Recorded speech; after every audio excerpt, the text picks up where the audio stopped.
Hi. Look at this line.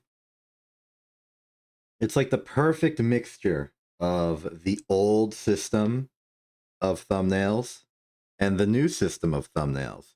Because it's hyper generic and tiled, but it's also just sorta an actual view. You can see the sky in it even. It's representative. Anyway, how's it going? We've done some stuff. Quite a lot, actually. Not in between streams, but just general adding up to this point. We've gotten a lot prepared, a lot together. We can just sort of see that everything sort of changed. I'm getting way too abstract and philosophical for the start of this. Here's the situation. We've just made chlorine.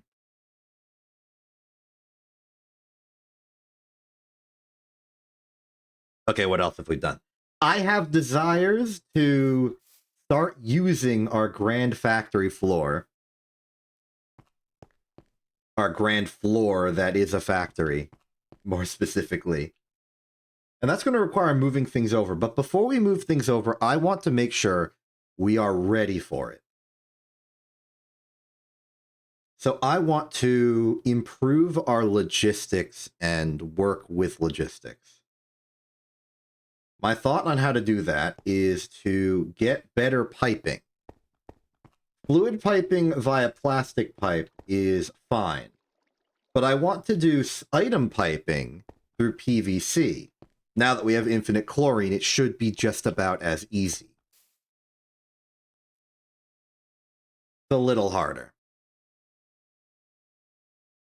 In addition, I would like to have piping of different radii. All of the plastic pipe we've been making has been with this mold. And I think the best way to improve our stuff is to just get the other mold sizes. So as an early first step, I've decided I'm going to just make the other sizes. Let's see here. Mold. And then we just check what we got. We got tiny, small, large, huge. So we are going to need 4. And I learned that you can just take these, fluid extract them, and then solidify them by putting this thing on circuit setting 1. Ain't that convenient? So with these, we now have to set them to the right setting. Is casting form. It's another hammer file situation, so let's get the file. Today is sort of forced to be a intermediate day. A day between days, if you will. Possibly. This kind of work to set everything up and just make it functional is one possibility. The other possibility is we make a vacuum freezer. But right now, this is easy, so I figure we may as well start there. Okay, here is the huge. Wrong way. Here's large. Here's normal, which we already have. Here's small. And here's tiny. That was actually well coordinated. Good job, file, hammer, casting, form, logic. To make these, we are going to need fluid solidifier 576. That is 4 ingots. So we need 16 steel, fluid solidified. Easy to do.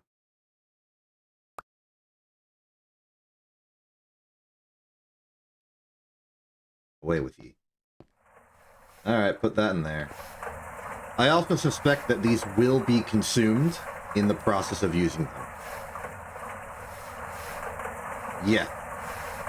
That actually makes it easier.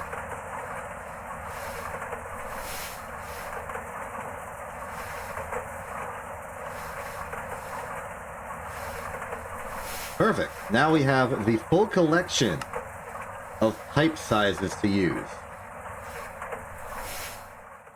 Now, if we want to make thinner pipes, we can do that, and it will use less polyethylene. Or PVC if we start using the PVC.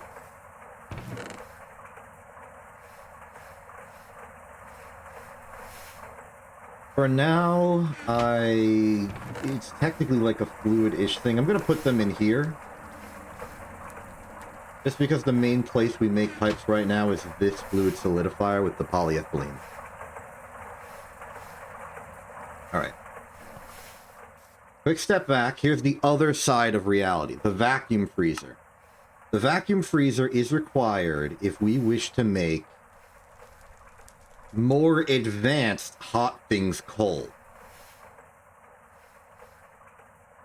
In particular, we care about something I forget, and then separately, nichrome, for the coil upgrades I've wanted for a while now. In order to cool the nichrome ingots that we make, we are going to need to use a vacuum freezer. The chemical bath isn't going to cut it anymore. Separate to that, though, is we need an EV-powered EBF, which requires high-voltage hatches and a whole lot more high-voltage gas generators.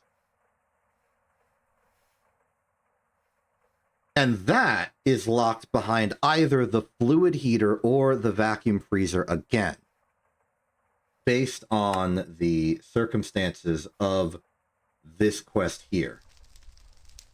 Because we need to get these coolant cells. In my mind, NAC coolant is easier to do, but requires the extra machine of the fluid heater.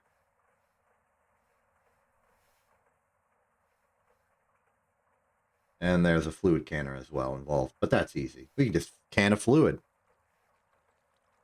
Because we need sodium, potassium, and that's made in a distillery with liquid sodium, which is what we need the fluid heater for. And some rock salt. We got rock salt. Actually, we don't have rock. Well, we're going to have to intercept some rock salt, because I'm already electrolyzing it into potassium and chlorine individually.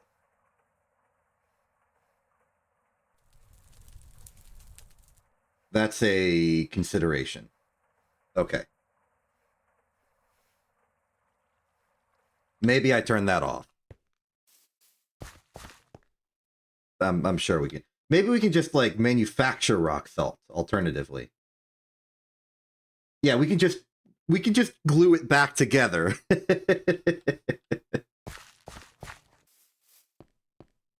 Simple enough. And then all we need for the vacuum freezer is normal stuff that we already do, and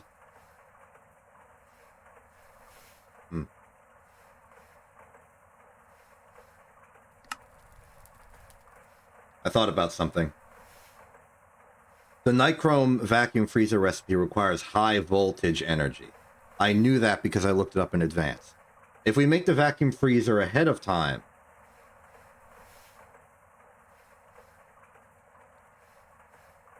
that's going to be a problem. Because we can't make high voltage until we have the coolant.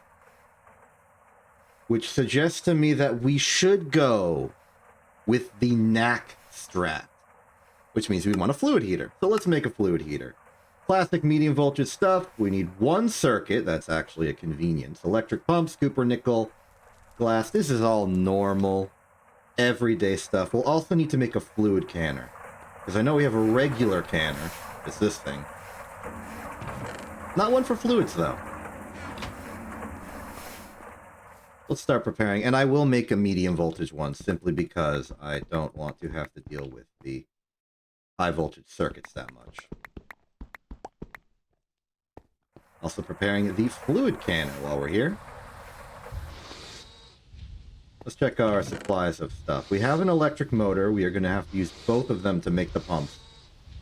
As far as the fluid canner goes,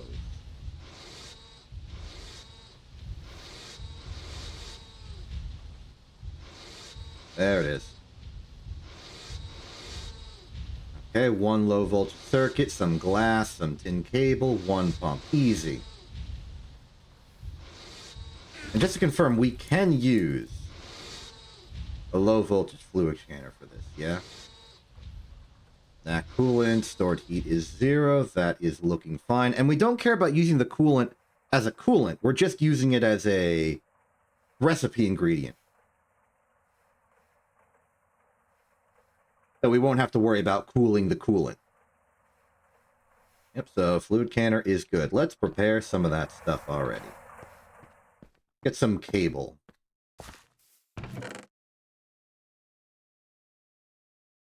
Any more required for this? Yes, an additional 2. Medium voltage will require that. It's going to require those 2 pumps. Any more latent? Yes, another 2. Seems good. And then for the medium voltage pump, the internal is a steel fluid pipe, which we already have.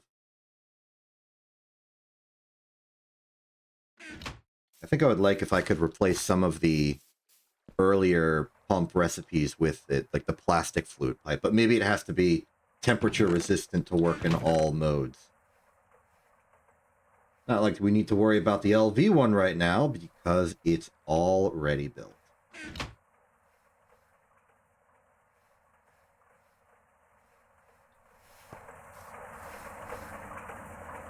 Start here, take those, set this to circuit setting 8 for the holes, the casings, technically. Put the tin in, put the copper in, and we get ourselves our proper hole. The first step of several. We'll start with the fluid canner because it's already partially built.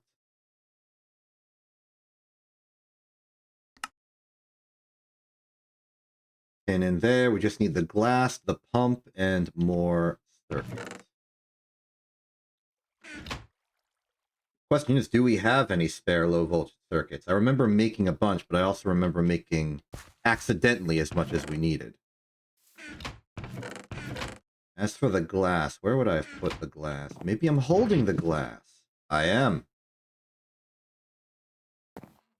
Good job at inventory management, past self, I say half sarcastically. Circuit. We know where to find those.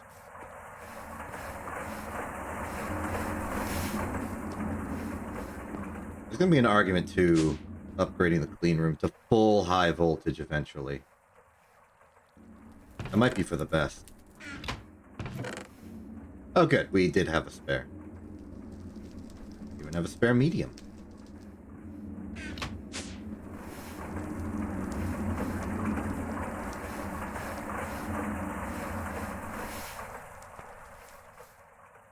In you go, out you come. Fluid canner invented. I'll put you right there. Now, once we make the knack, we will have a way to place the knack. Splendid.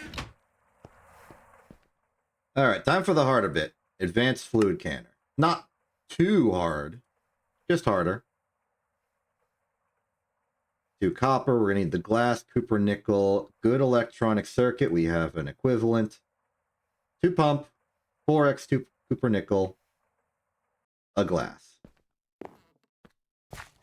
Nothing we can't handle.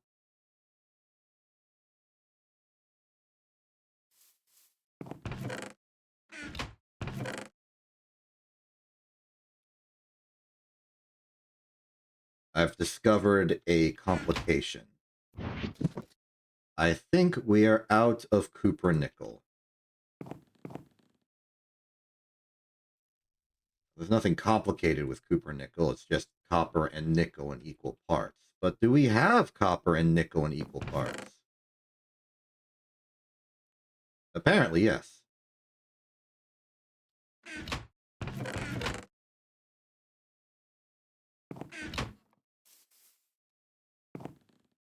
I somewhat worry about our nickel supplies. It's a material we're using more of now. Kind of looking forward to the push towards pure high voltage. Nickel is less used up there. I say that, but it's an ingredient in stainless steel. Per unit volume, it's less.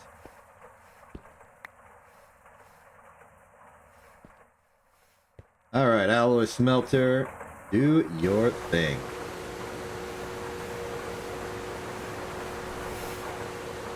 Shouldn't take much for this.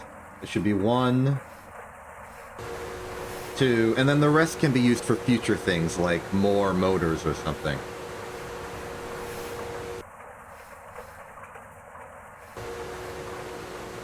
We're gonna need some 4X if you could provide it. Excellent. I'll go get the glass.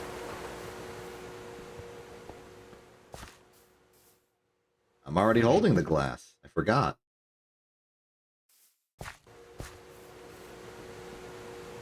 Glass is in there. You are ready to go. We just need the pumps. The pumps are an awkward bit of bronze. I worry we don't have enough. I haven't been replenishing the bronze supply. We have enough. But my previous statement remains true. We've got the screws already. We just need the rotors.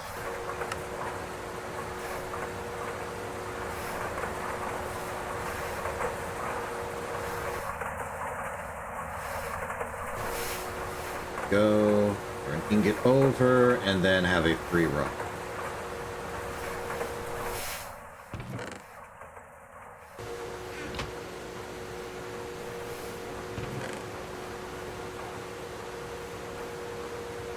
Very good. Start setting up the stuff in here. There's rotor, there's screw, there's cable, there's the pipe, here's the motors. It's just the rings now. Easily resourced from your local rubber casting device. I guess molding, if you want to be more technical about it.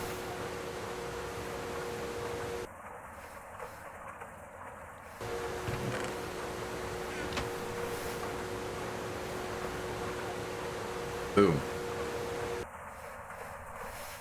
2 pumps, fresh from the thing that makes pumps. Forgot the Cooper nickel. Should be ready in this box, though. I made 4 because somehow I associated the... We need to craft 2 of them for the pumps with just the 1 of the fluid heater. Hey. We did it. Now we can make knack. How shall we go about making knack? What do I do with this? A simple answer is just recycle it into ingots. Love that you can just do that.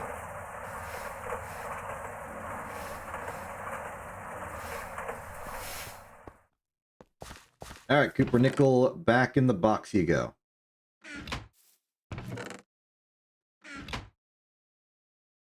Next up, I should find a place to put this.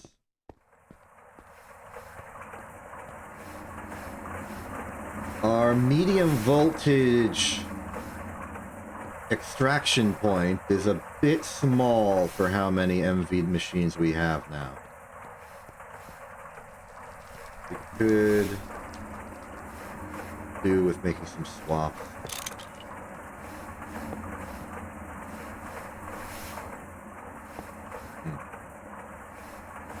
Well, it's not like we need the fluid heater for long. Okay, let's make the knack. Step 1, we need... Okay, how much are we going to need for the full-on high voltage energy hatches? And we have at least 3 circumstances where we want these. 2 for the EBF, and 1 for the vacuum freezer. So I think we should prepare under the assumption that we are making 3 of these. So we want 3 knack cells. Easy enough.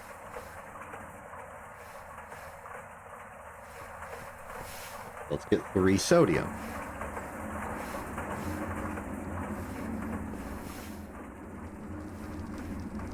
Mission accomplished. As I understand it, we put the sodium in here. Fluid heats up. It becomes a fluid. Let's get some cells ready to receive.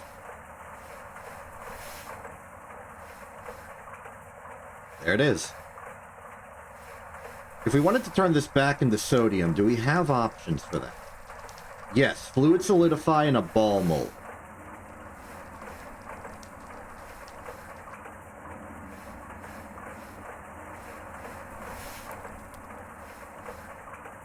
Okay.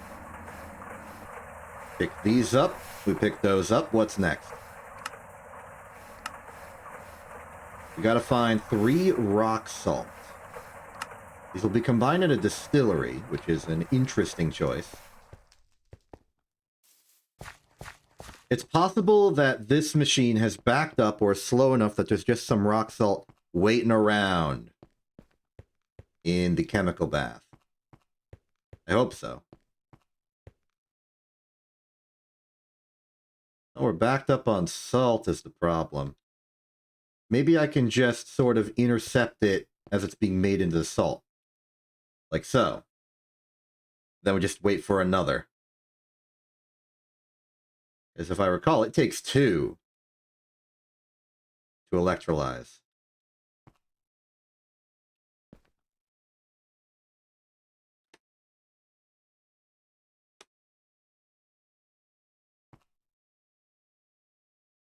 We're not always lucky. There's our 3. Onto a distillery. We should just have one in our LV wall.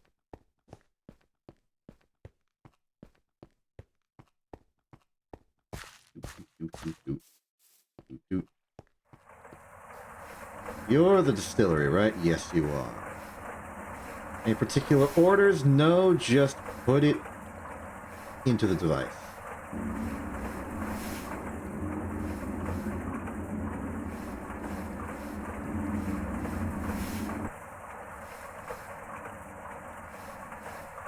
So we distill it, and now we have the sodium potassium. If we want to move it into... Oh, did I overcomplicate this? Is the fluid canner completely unnecessary? Because I can just pick it up. No. No, this is a different item. We need a 10K cell. Something very specific. What is a 10K cell? It's an empty cell with extra tin applied. Interesting.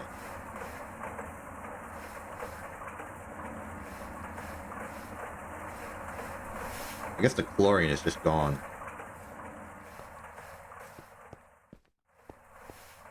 Okay, bring in the tin. 10K cells, any assembler, low voltage circuit setting 1. Prepare the cell.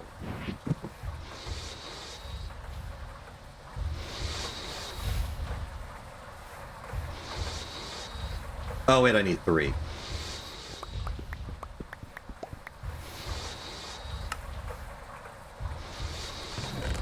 Wondering if fluid solidify into plate is going to be faster than bending them. It is going to be faster than bending them.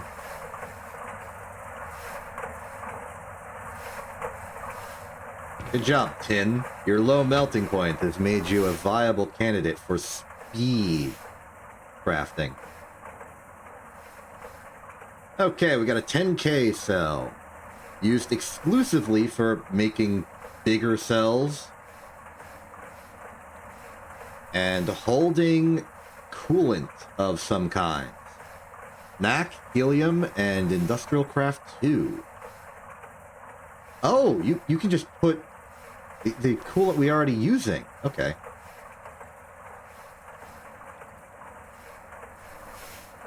Well, not the point. The point is now we can do this.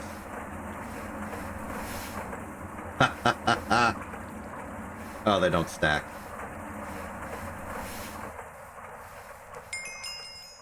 We got knack. Let's place them in here for now.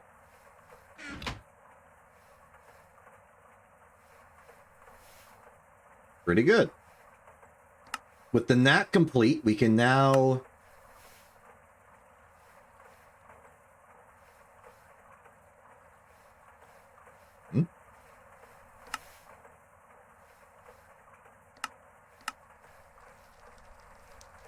Oh, they need 60k knack. That's something else.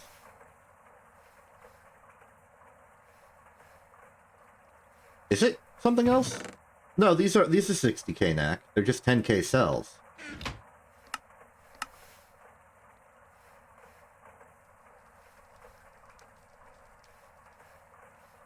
Are we good here? I won. I know I didn't do this one, but... Okay, there we go.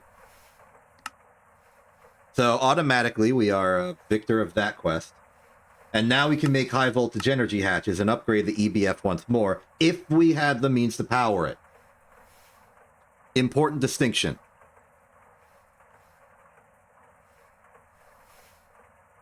So what's the plan with that? Well, if we're going back to the high-voltage approach to this, we're going to need 4 gas generators all pumped in with benzene, as we usually do. They're going to go bip, bip, bip, bip, bip, bip, bip, bip. We have 1 here.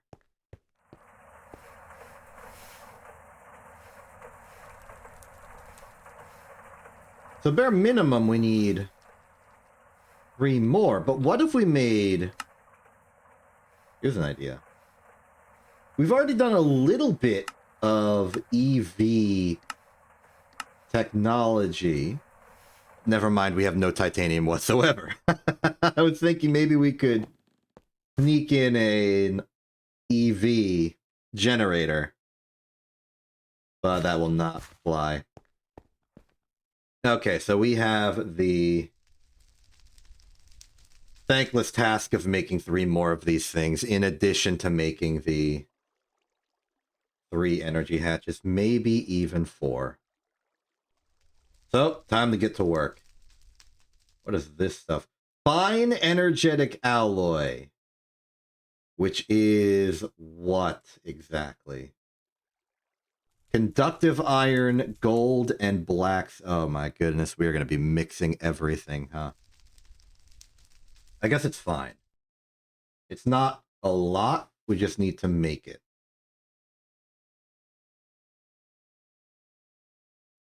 So we'll make it.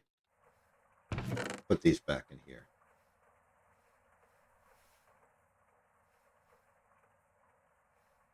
And hey, we already got the steel rotors for it. Good job. All right, back to the focus. Making 3 of these and 3 energy hatches. So we're going to need 3, 6, 9. Well, let's just start with the machine holes or something. We're going to need 6 of those. Just take an entire stack.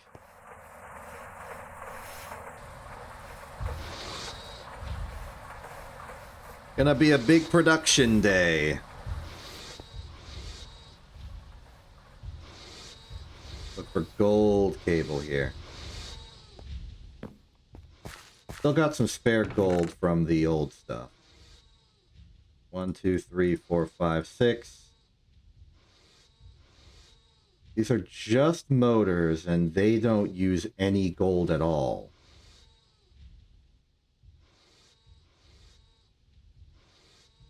So the only gold we're going to need for this is the cables inside. So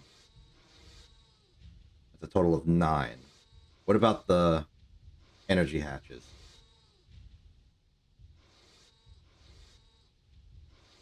I already accounted for those. Electric pump. That's going to require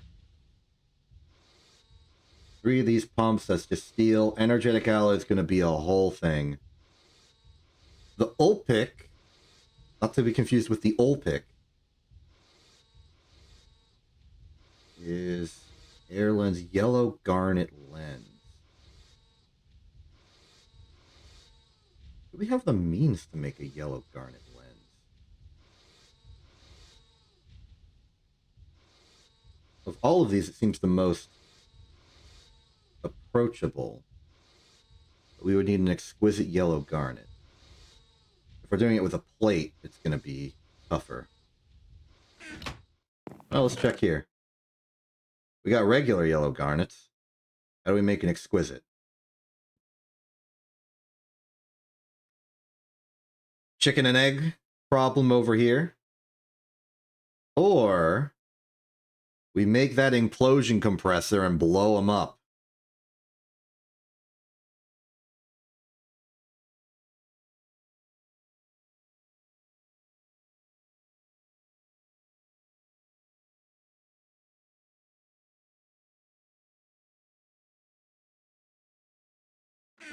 Maybe we can cheese it.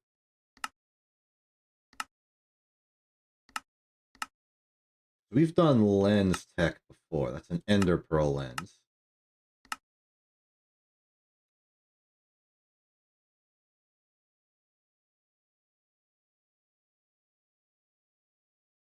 System on a chip.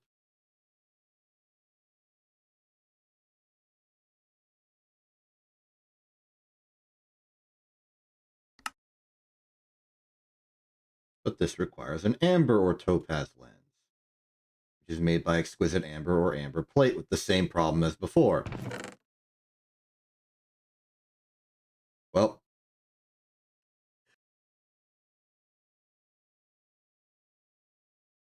I guess I have no choice. I gotta make a medium voltage lathe at some point. I've been really doing my best to avoid it for no good reason.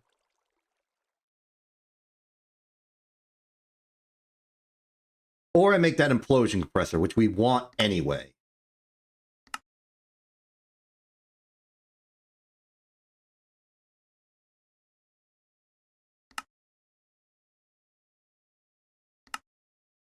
I think I want to do that implosion compressor. We want it anyway. So how's this thing work? All of the recipes are low voltage, which is great to see.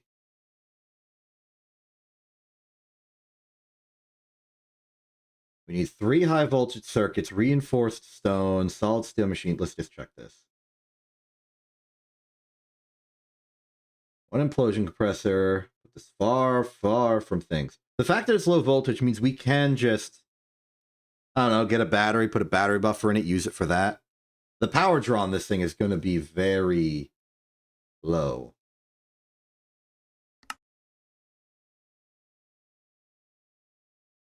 And it's just your classic cubuloid. Okay. Let's start with this. We need 3 high voltage circuits, reinforced stone. What else do we need? We need solid steel machine casing, which is just steel. Pure steel. Everything else is normal machine stuff that we're used to seeing.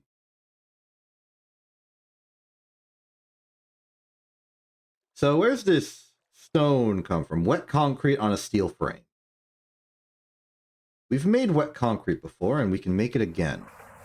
Do we have any spare wet concrete? We do. How much do we need? 144 times 3. This is not enough. Actually,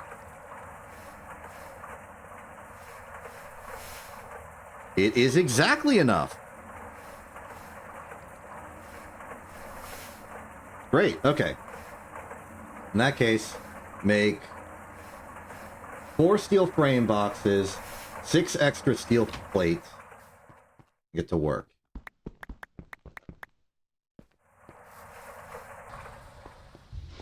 Let's see, it would be, the frame box is 4 ingots worth. To make 2. To make 2. So it's 2-to-1 ratio. And we want 4 right now. Alright, time to make a lot of rods. Our objective has shifted out of nowhere. But it's fine.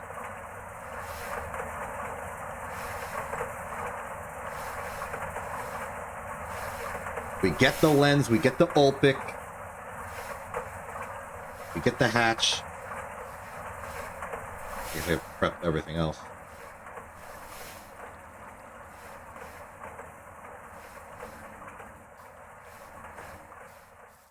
And we can just prepare more gold cable. It's not prohibited. We even already have plenty.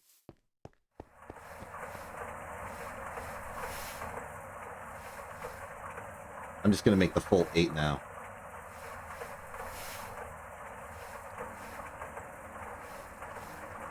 After all, we'll need more high voltage holes.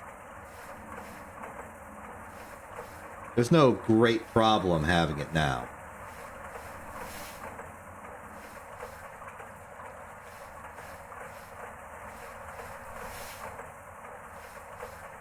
Excellent. 8 high voltage holes ready to be put in machines.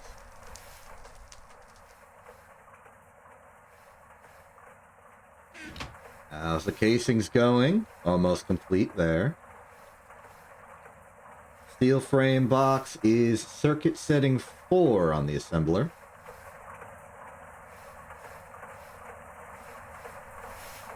Now we're 75% of the way there. This can just be the concrete casings. This is a... Oh, interesting. A chemical bath. I don't think I've used a chemical bath for construction of anything yet. Well, this will be interesting. I think I can use the coolant chemical bath as like an intermediate. I've got the cells to hold it all. So just temporarily, you're getting a new function to make these.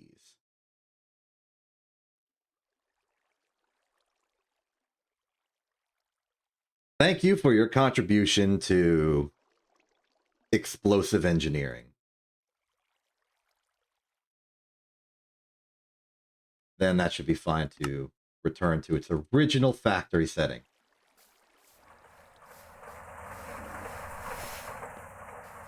Very good. So, 3 reinforced stone. Put it in there. Put the compressor on lock. We just need the machine casings and the 2 gold. Here's your 2 gold. For the high voltage circuits, because I choose to be lazy, I will simply get them from this quest and this quest.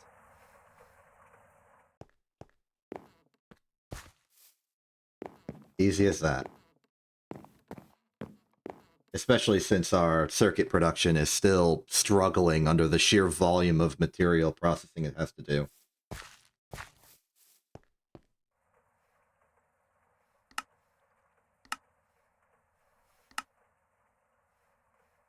Moving on.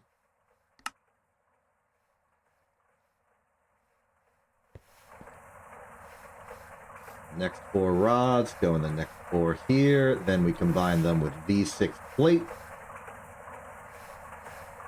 And how do we combine them with these 6 plates? Simple assembler on circuit setting 1. Boom, boom.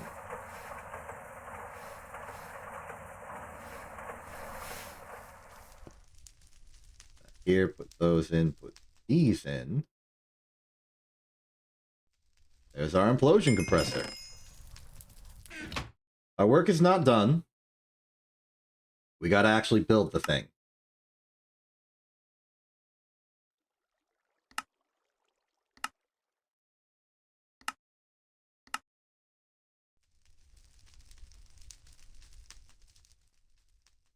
That's it. 2 free diamonds.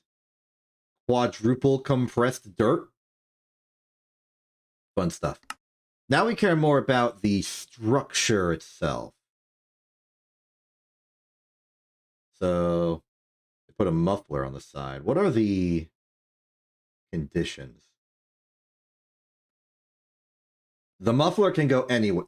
Any casing, any casing, any casing, any casing, any casing. They're very, very open to interpretation here. Seems like the proper maximum would be... It is hollow inside. I will go with this distribution of casings, which means we will need 20 solid steel machine casings. Each one is 8 ingots each. 8, 16, 24.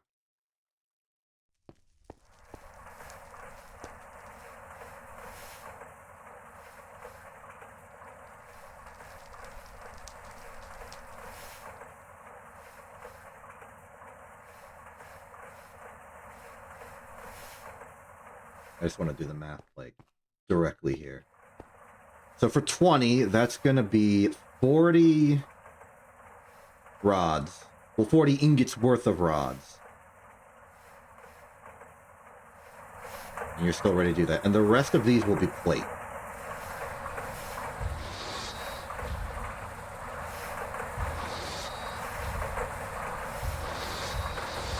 And at the end of this, we should have everything we need. Let the rods build up in here so there's space.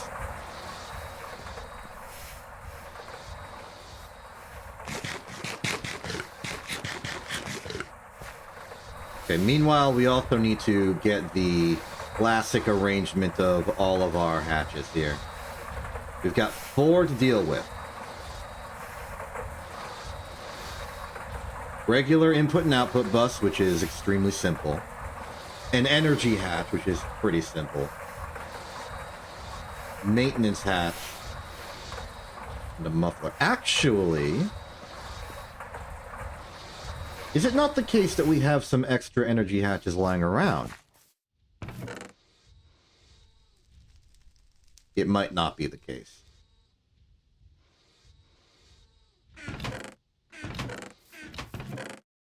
Darn, I was sure we had some extra from an earlier stage of the EBF, but we might have recycled them for the pyrolysis oven. Darn.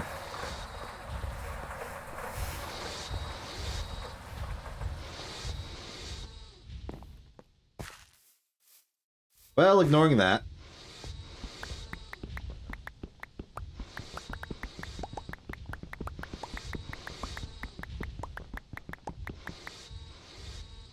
We may need to get more steel.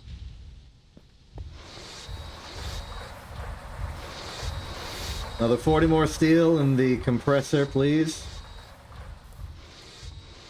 Not the compressor, the bending machine. I will... This might be tough. No, it should only be 3 amps in the arc furnace. I'm going to make some more steel.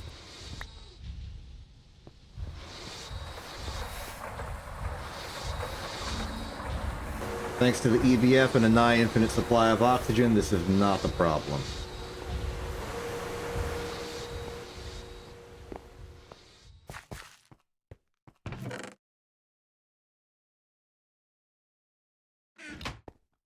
While I'm waiting for things to progress, I'm going to reinstate the old steam oven, because we disassembled everything to rip apart and make this floor. Be a simple matter of just placing it back down.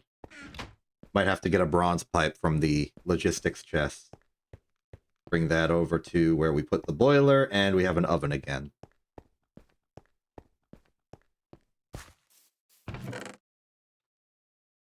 Am I holding the supply inside? Yes. Put the rest in there.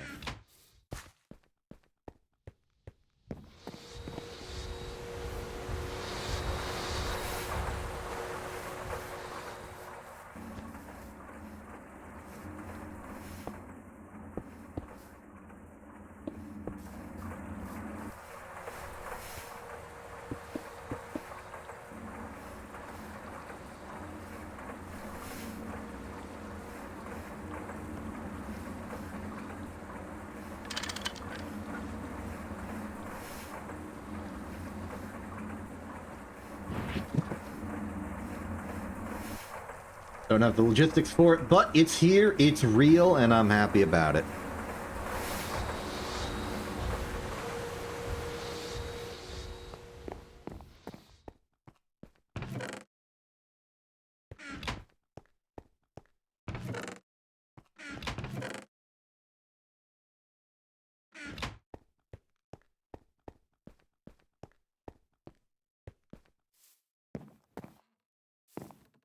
Factory's going strong. Oh, we're gonna need a lot more tin cable for this then. Yeah, that's not enough. We're going to need to collect more.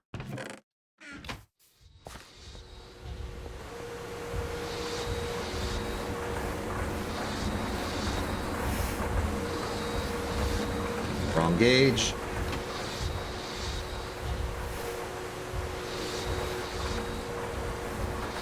At least the cycling's it easy.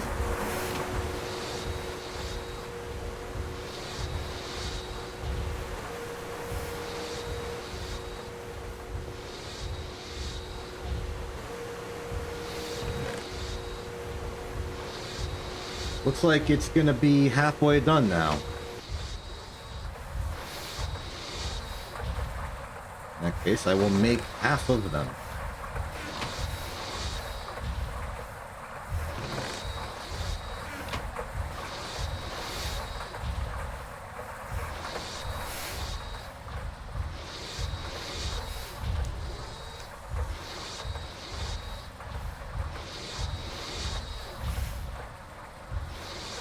So 40 of this is our additional casing supply. So take this 40, take it out, go here, get ready to make those.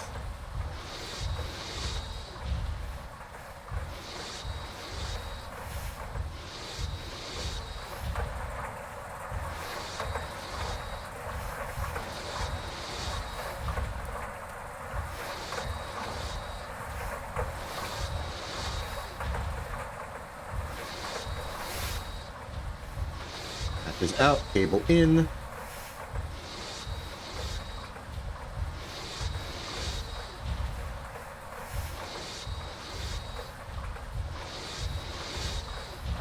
Oh, we're running out of polyethylene. I'll go restock that.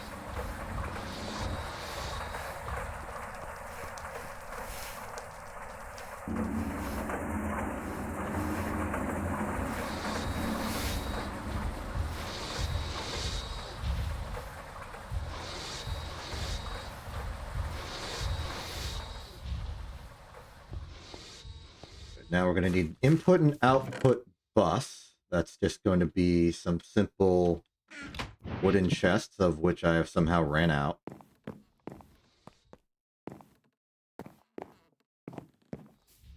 Farm's still going good.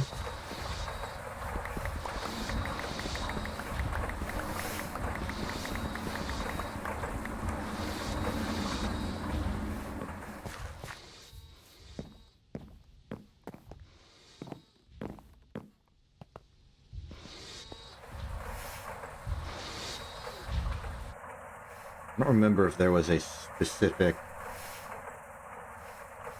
Just a regular chest, please.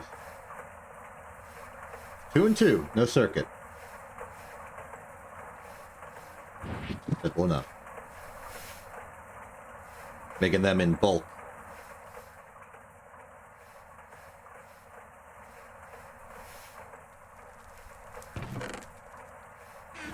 Let's go. The plates are done. With a steel frame. With machine casing, that's circuit setting 1.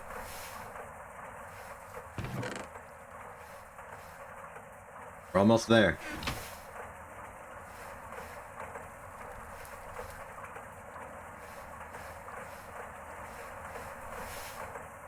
Meanwhile, let's remember how to make the other components. The maintenance hatch is simple, just get every single tool in a square around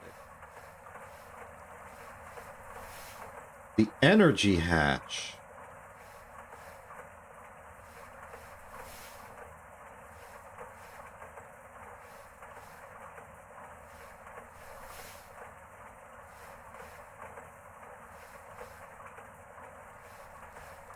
Pump, lubricant, low voltage coil, tin cable. Lubricant. We only need one of these. So do we have 2 lubricant lying around? No.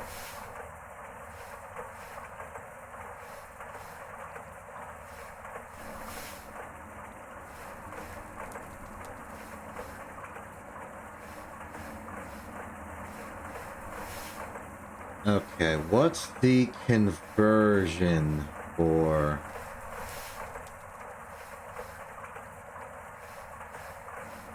If we freed up one of the distillation towers, we could make lubricant immediately. But we might just want to funnel over some regular creosote into a distillery over time. It's slow, but it works. Not like we're using this for anything else right now. 25 cells of creosote. Which one of these is creosote again? You? It might actually be that one. Uh-oh. Wait, what am I thinking? We've got barrels of the stuff here.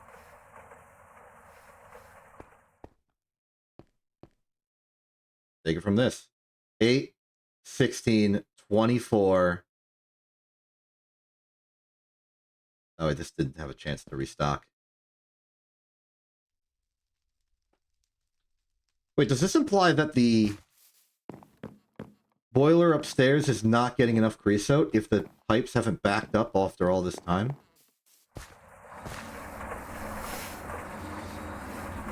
Oh, no. Oh, that's, that is no.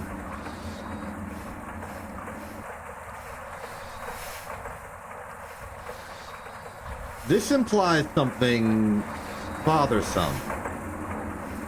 Namely that the entire pyrolysis oven benzene distillation super tower is not enough to keep up with this thing.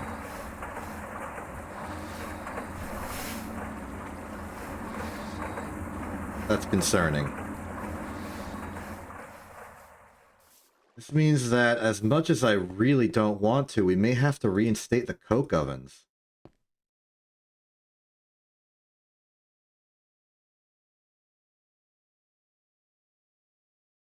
But whatever. Here's our 25.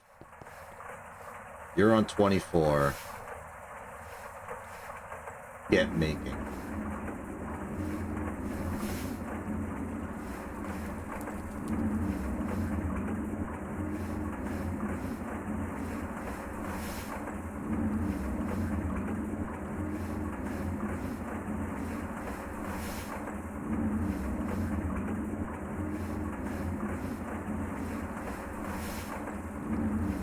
This is going to be a while.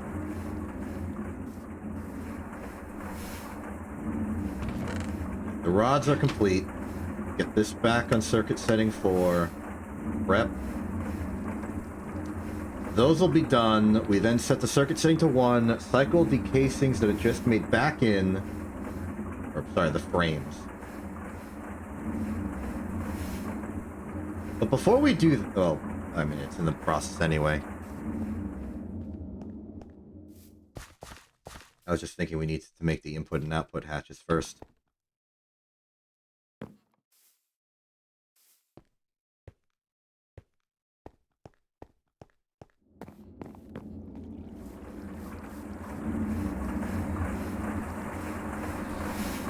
This is going to be a recurring problem.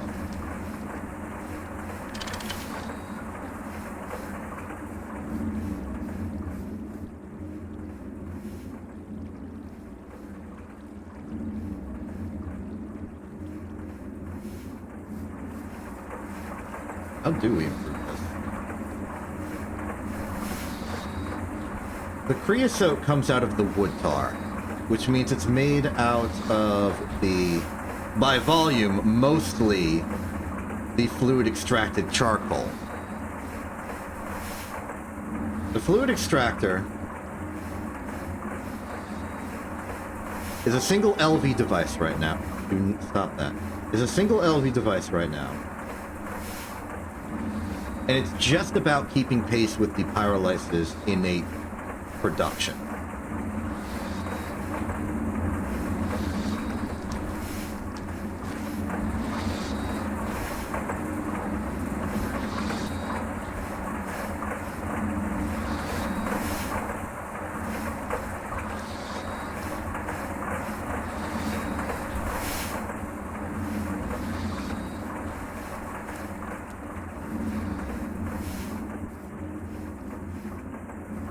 Best way to improve this is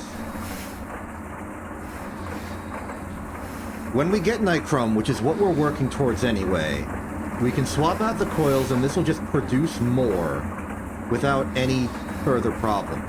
Issue, this will start backing up. We would need at least a second fluid extractor. The pyrolysis oven is currently using 2 amps of low voltage. This is using half an amp. This is using 1 amp. If we had superconductors, which we do, it could fuel 2 fluid extractors at once. That would obviously cause a annoying feedback loop of it eating into its own power production, but you gotta use power to make power.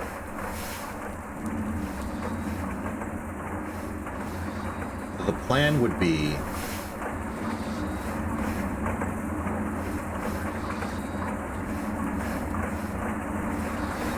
swap these out for superconductors. This turbine would still be enough, I hope. It'll be close, but it should still be enough.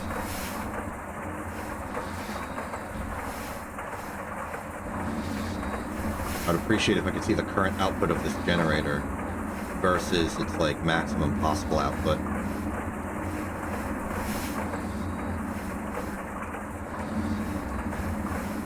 But it should be enough. 64 plus 32 plus 30 is less than 128. Plus, this thing isn't even operating all the time. It might start, though.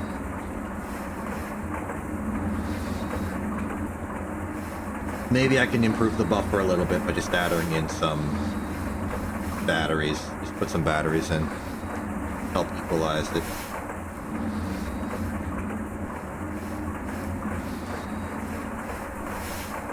And then again, this thing will consume less power overall per craft because the coils will be increased.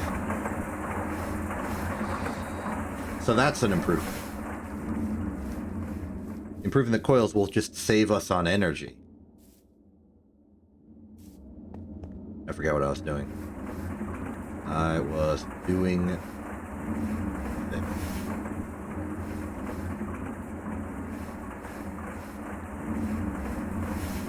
That will be enough lubricant eventually. As we wait on that, the frames are done. I'm going to take 2 chests. We're going to do 1 for input and 1 for output. I'm going to start with the output one because I'm clever.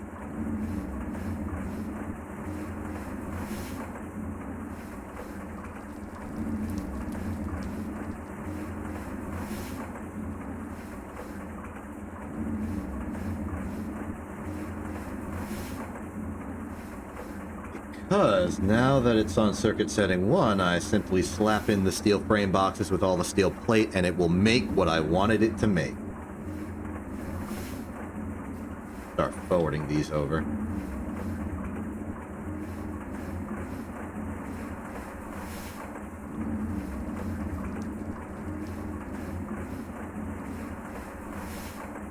This does add up to 120 steel plate, which is the correct ratio. And there it goes.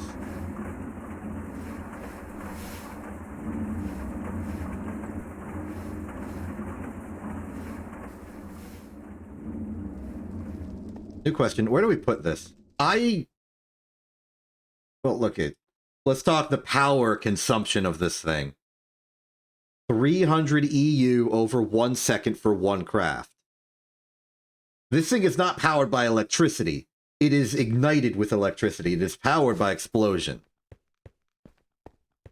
I'm going to take the machine's advice and put this thing as far away from reality as possible. In particular, I'm thinking over there in the corner. Just to defend against pollution somewhat. And even right now, we only have interest in crafting one specific thing. And that's a single exquisite red garnet.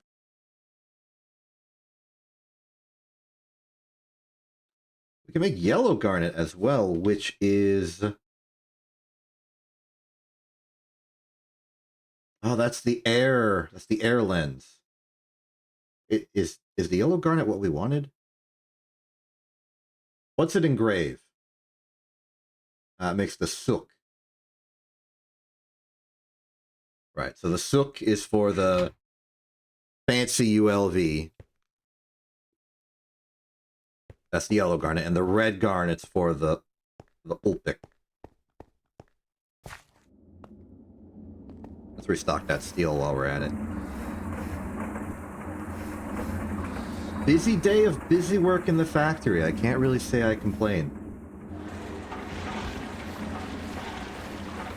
Oh, it's done.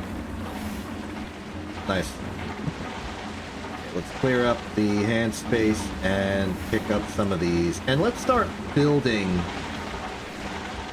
the site.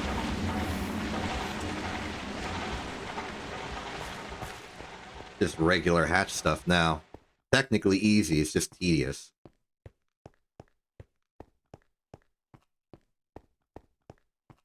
And then all of the interface is going to be... Well, everything said any casing. So I can back this into a corner as long as I'm not putting the muffler on the back side of it like a fool. This should be fine. Hello, sheep. There's our compressor. Let's go input, output.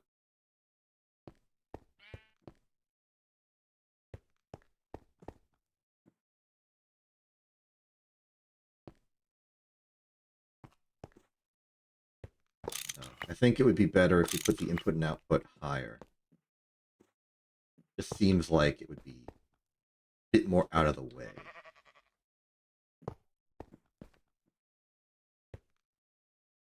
Get rid of that because I haven't made a decision about that one yet.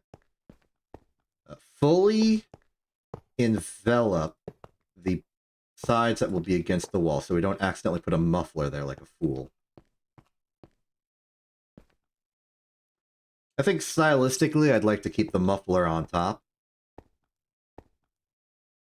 So muffler on top, energy hatch can be...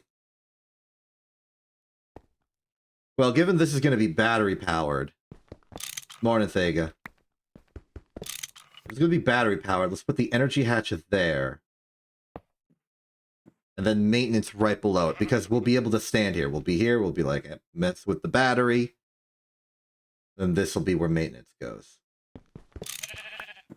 So that would be 3. Sheep, I don't think you want to be explosively compressed.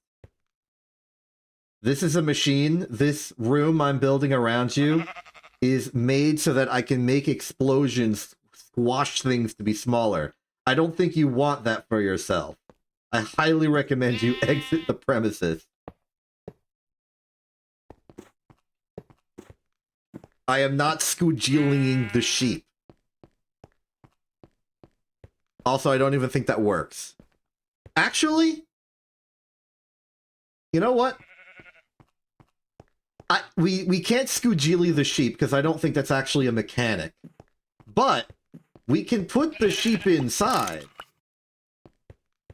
That shouldn't be a problem.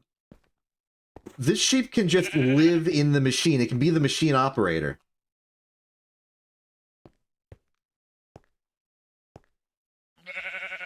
you know, contingent on it actually going back inside it.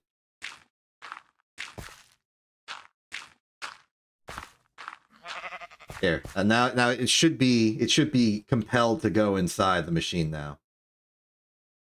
Eventually, you know, once it decides to do a wandering step.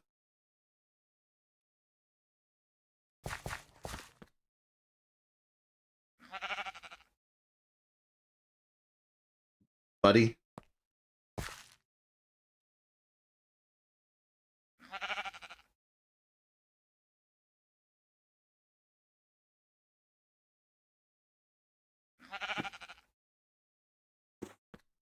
Very good. Very good. All right. Our technician is now at their station.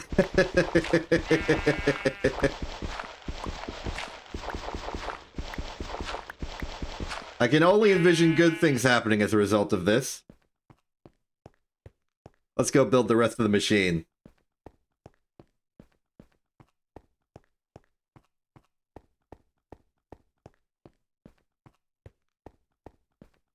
All right, we need energy hatch, maintenance hatch, and muffler.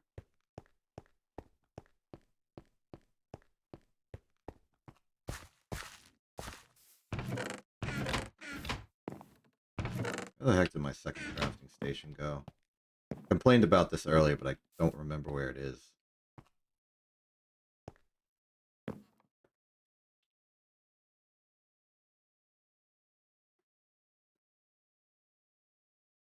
All I have left is the one in the kitchen.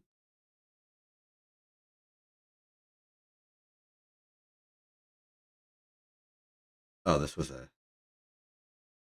a terrible, terrible thought process there. Yeah, crafting station is cutting machine on a regular crafting table. Crafting table is a log and 2 flint.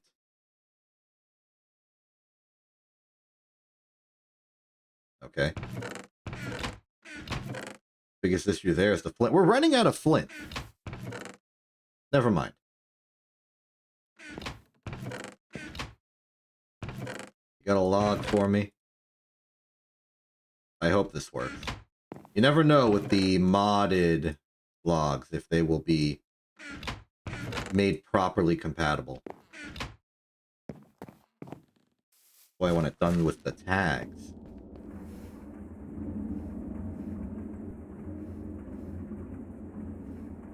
No particular circuit setting, just put. Great, that worked.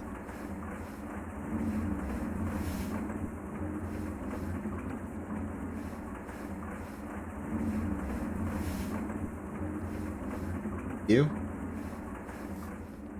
I'll do it on site. After all, we need that saw anyway.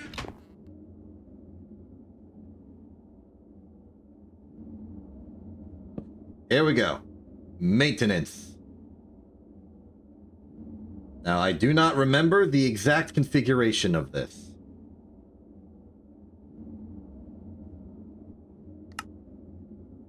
Okay. Crowbar. Hammer. Wrench. Saw. Screwdriver.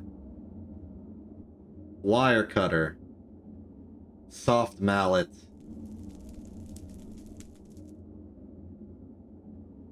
File. There's our maintenance hatch. Maybe I should just keep this here as the storage for those things. I don't want to walk all the way back there again.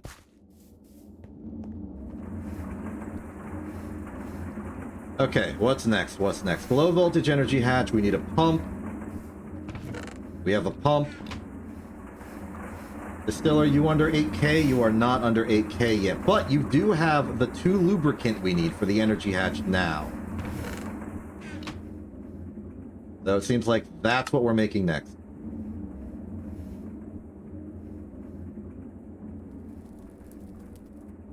Okay, 210 cable. We need the pump. We have a pump. Okay, we need the low volt... Oops. We need the low voltage coil, which is a bunch of steel and a magnetic iron rod. We need 2 of them. Oh, the iron rod's easy. Just do that. The steel is fine steel wire, which is circuit setting 3. 1 ingot makes 8. And we're going to need 4 ingots.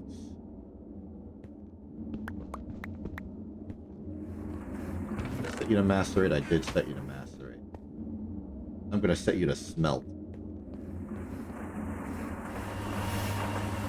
Hello? Circuit setting 3, please.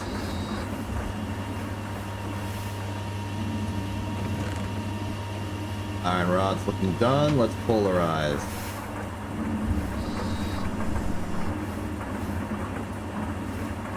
And go to circuit setting 1.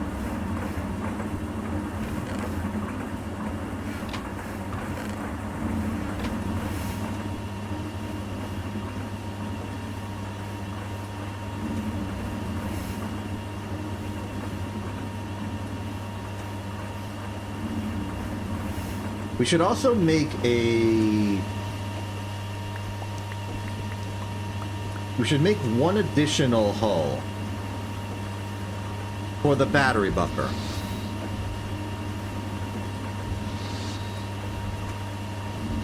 Just so we can convert. Because I don't think an energy hatch can hold a battery innately. It means I'm going to need even more tin cable.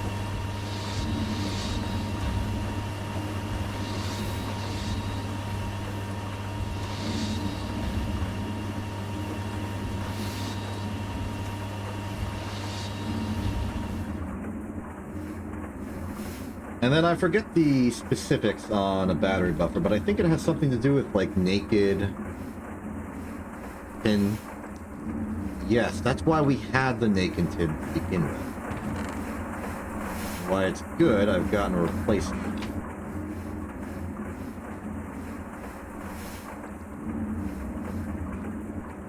The chest, right? It's like hull, chest, wires. This is a pretty dumb machine. Doesn't need electric circuits or anything. There's our battery buffer. I put a battery in here earlier to charge. We got that. We got maintenance.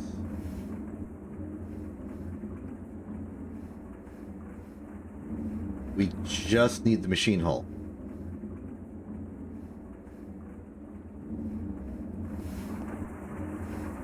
We have coils. We need the circuit.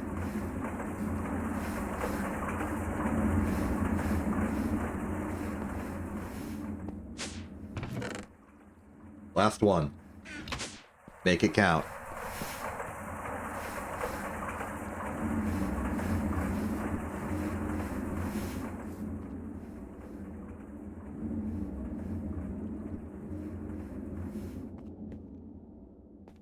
Alright, we now have everything we need to construct our implosion compressor. There's only one thing we're technically missing, and that's the bomb. We're gonna need to make some bombs.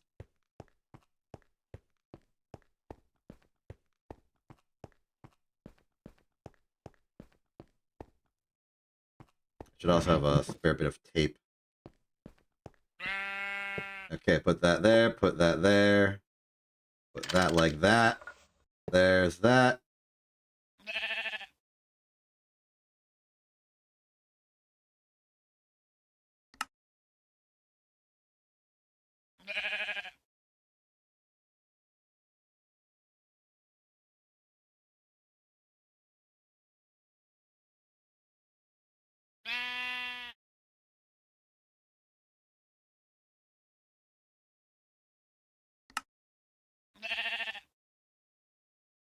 Okay, we still need... What do you mean? I just did the wrench.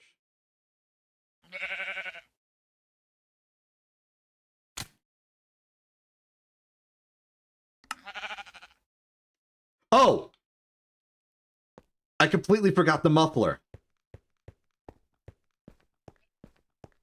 Oops.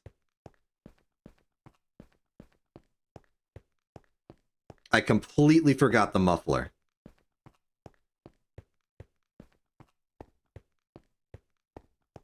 Ah, great. What do we need for the muffler?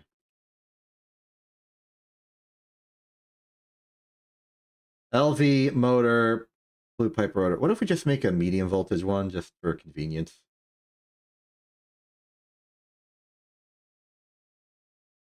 Maybe it won't work because the entire machine is otherwise low voltage. Just in case, I'll check the quest.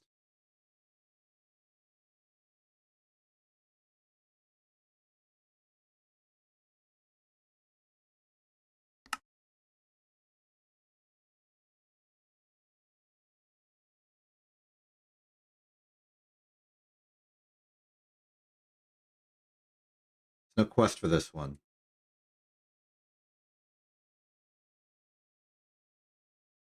Oh, there is one.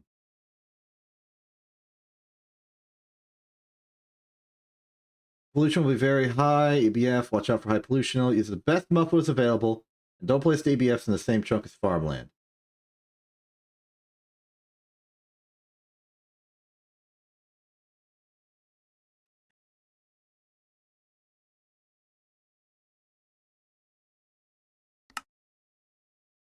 Hmm.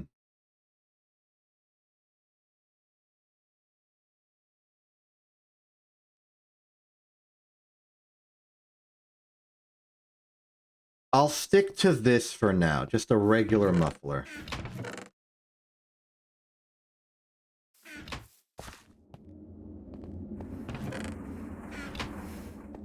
We're going to need more bronze for rotor.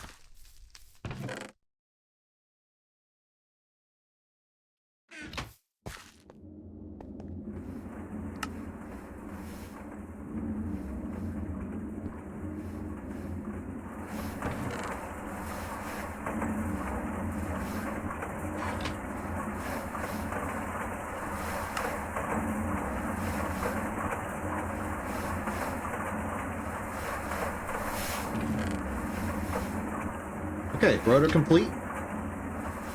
Just need the hull, and I guess I made the wrong number of hull to begin with. That or I lost it.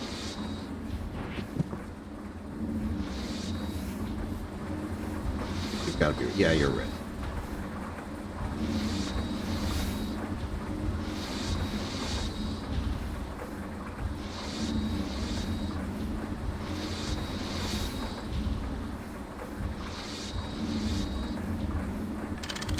Dang it.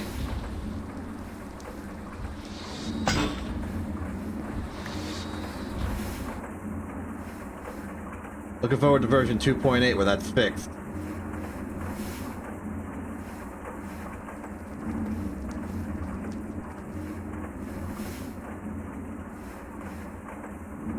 Okay, muffler. Circuit setting 3.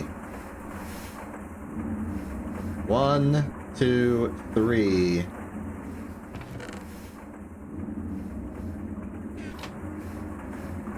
Four.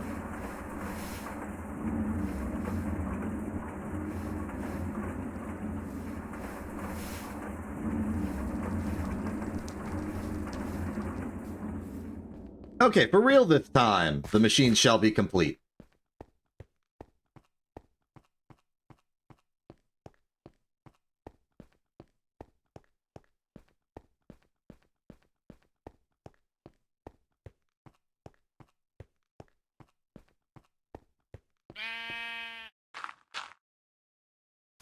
Hello, sheesh. No. No, no! Terrible news. The sheesh is too large. Hold on, I have an idea on how to fix this.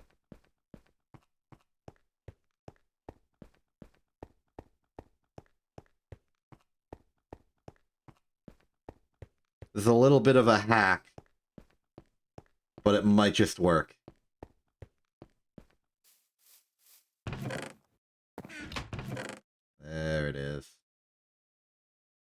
Yeah, my solution is I'm going to try and put the muffler down and then piston the muffler into place.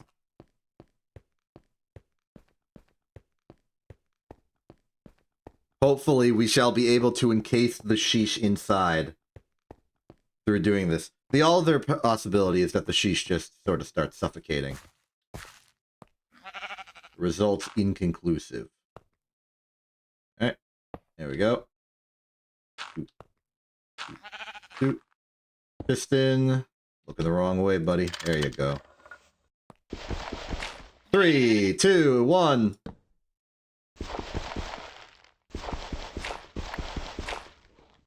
Ah. It may be the case that a muffler is a non-pushable block.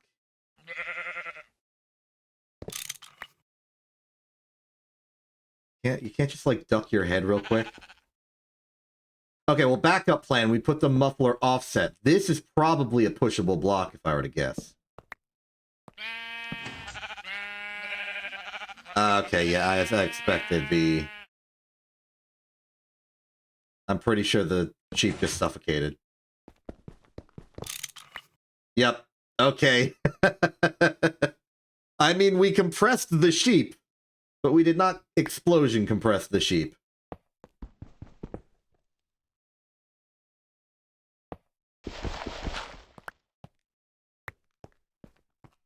Okay, machine, how you looking? Looking good. Excellent.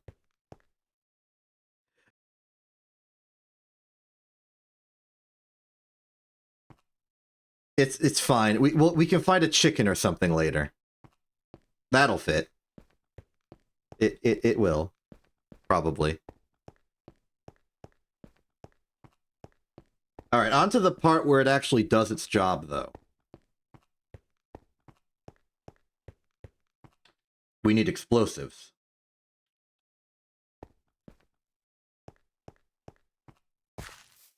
Our objective right now is to make a an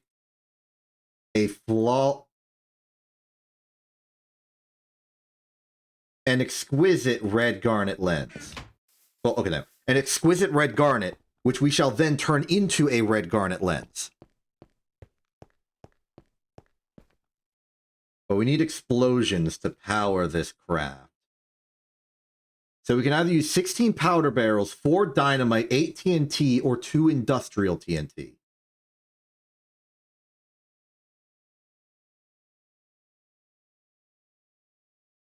Uh-oh. Oh, no, no, no, no, no, no, no. We need an exquisite red garnet. Oh, boy.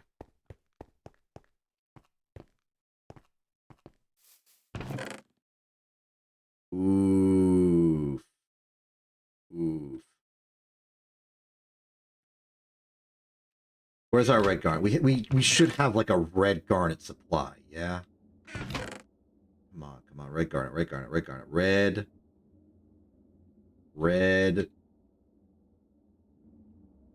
garnet. We have nothing.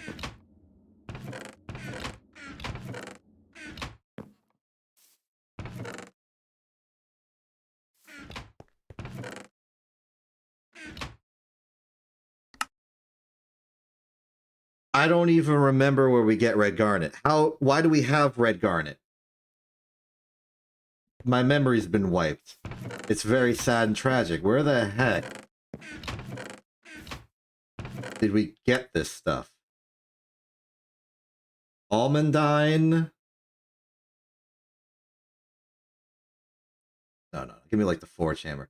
Red garnet ore is found on Pluto.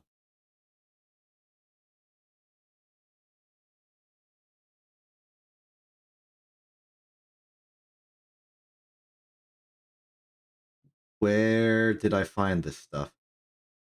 Almandite, pyrope, spessartine, red garnet, garnet sand.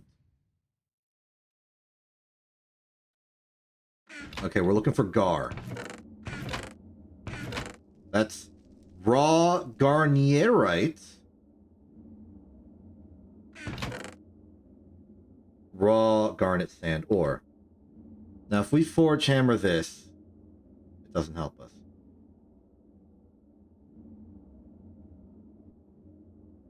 We macerate it, we get 5% chance at red garnet.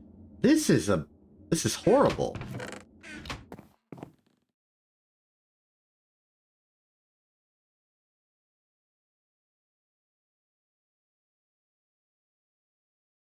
Tin ores. Okay.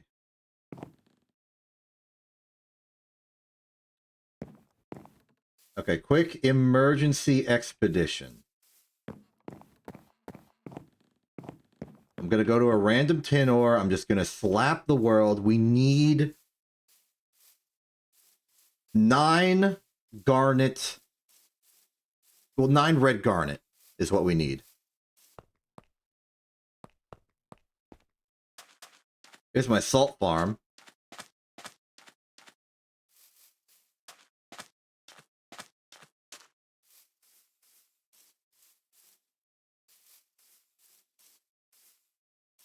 Here we go. Small garnet sand. We bash it, we crash it, and maybe we can cache it.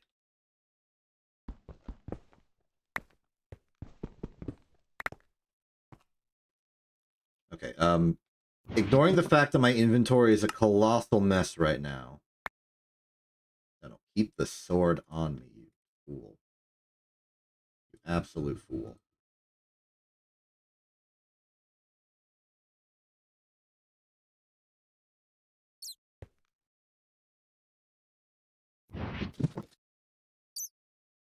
Stop that.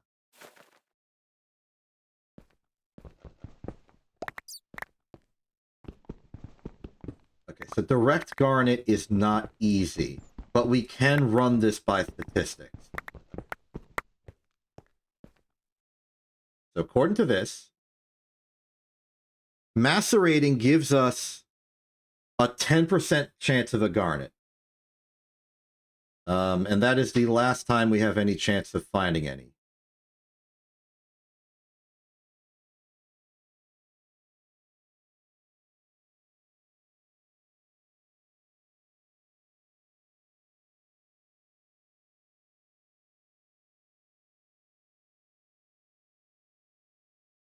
Okay, new question. Where the heck did I find it before then?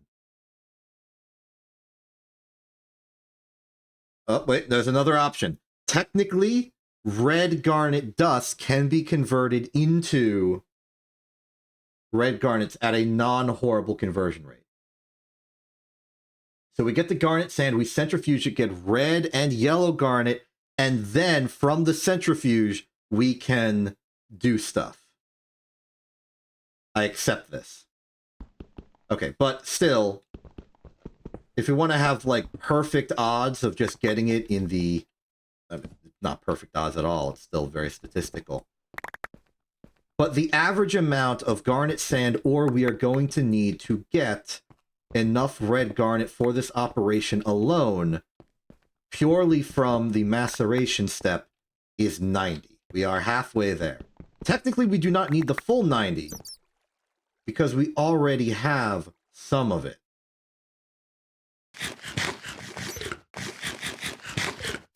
So the correct answer is more closer to 60. But I'm going to head to garnet numbers of 90, simply as a way of giving myself a self-imposed safety buffer on the statistics. We are gambling, technically. But we're playing it safe. We're not being reckless.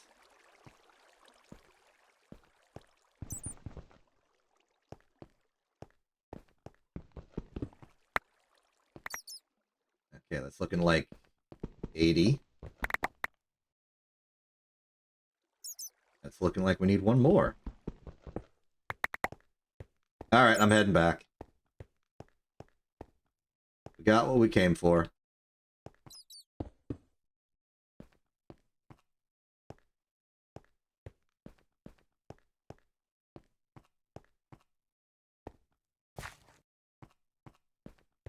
How do I leave again?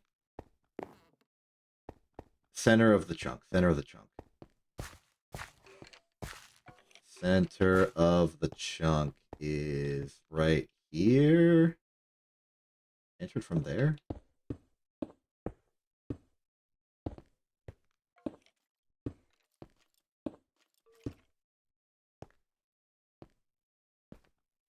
This isn't even the entrance.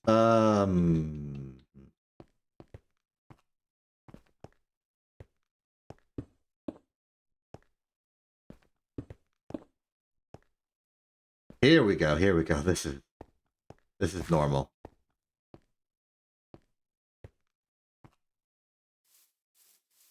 Okay, back to normalcy. We've even got some free diatomite if we cared.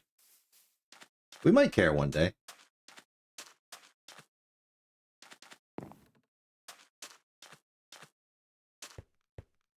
How's this looking? Looking all right. It's to be seen if the reason we're backed up on salt root is because it's producing enough or we just had a big backlog.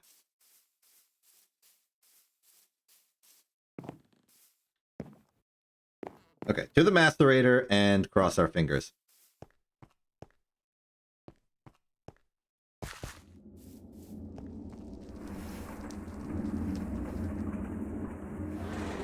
Meanwhile, while this problem solved itself,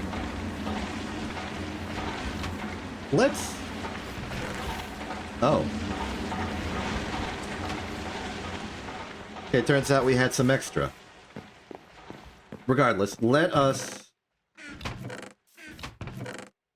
return to the question. Where are we getting the explosions? We have 4 options, and I'm a little conflicted as to which one we want to pursue. Go to any implosion recipe whatsoever. Okay. Powder barrel is, in theory, the cheapest one. It's a bunch of gunpowder, some wood planks, and a string. It's available. We technically can make infinite gunpowder because we have a source of saltpeter, we have some coal around, and some sulfur.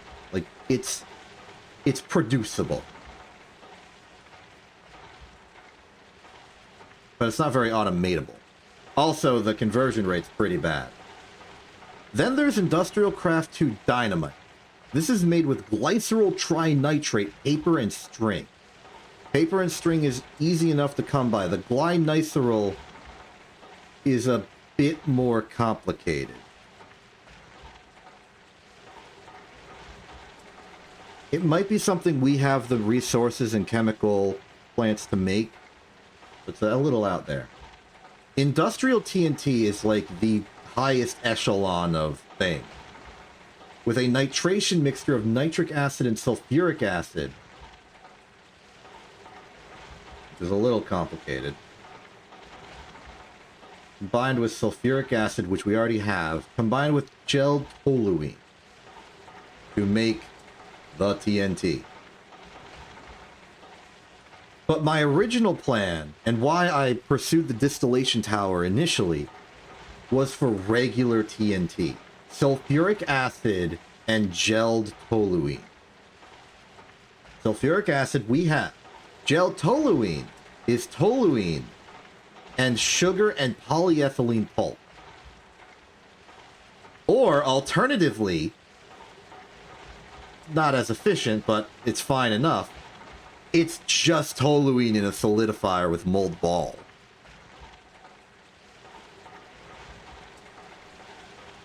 Which means, in the final analysis, it's sulfuric acid, which we have, and toluene, which we have.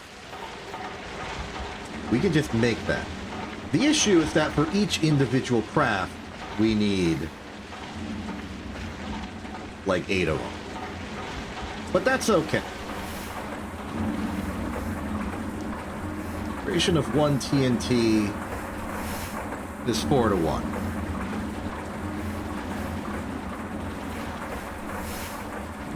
Which means we're going to need 400 times 8, which is like 3 cells worth, plus a little bit. 2 cells of sulfuric acid.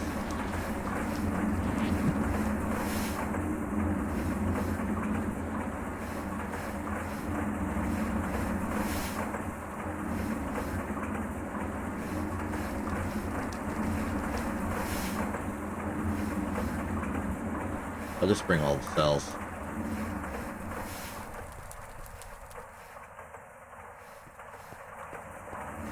Step 1. Procure some sulfuric acid.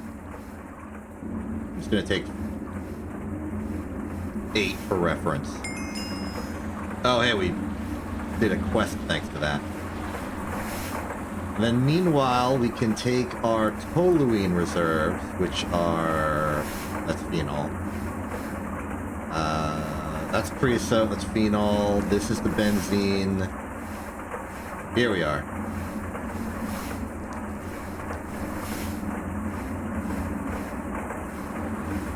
And manipulating the toluene is easy because we can just convert it to ball. Becomes spherical. And boom. Gel toluene supply.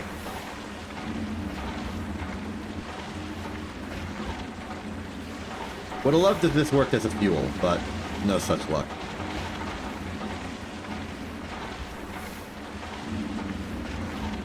So, with a 10-to-1 ratio, that should make 80. Which would be good for 20 TNT.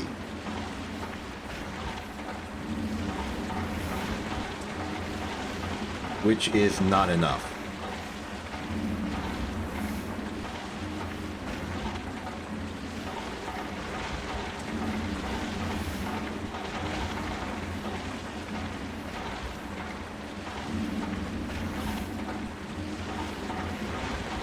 I guess this is why people splurge on the nitration mixture.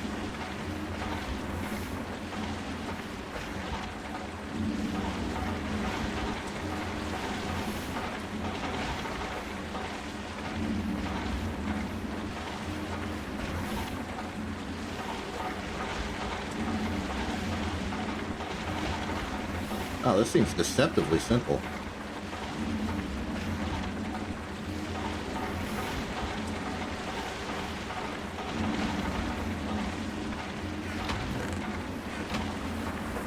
I choose to believe this is fine, though.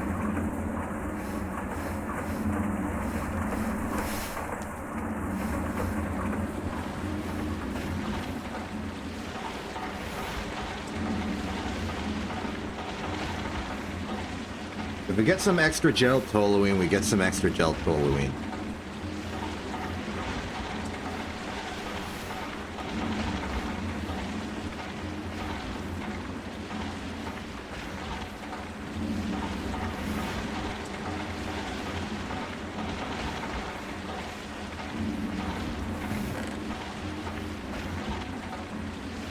So, how many explosions are we going to need for this? To make the flawless red garnet, we are going to need 3 explosions to get the 9 red garnet into 3 exquisite garnet, and then 1 more to combine them again. So we're going to need 4. That's going to be 32 TNT.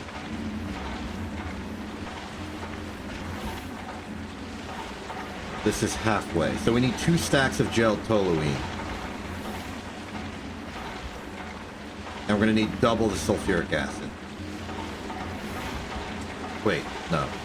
4. This is enough. This is actually exact. How's this going? 5 more red garnet combined with the 6 we already have. We are well above our requirement.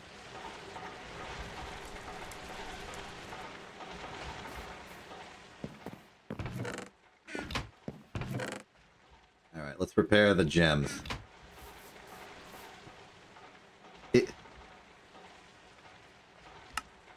You know what?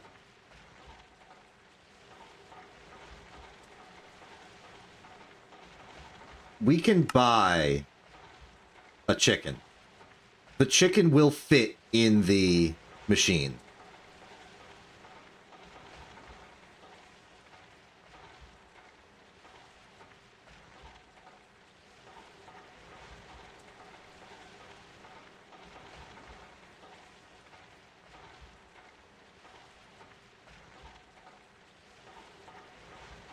I guess you wouldn't buy a chicken, you would just buy the eggs. Like regular eggs.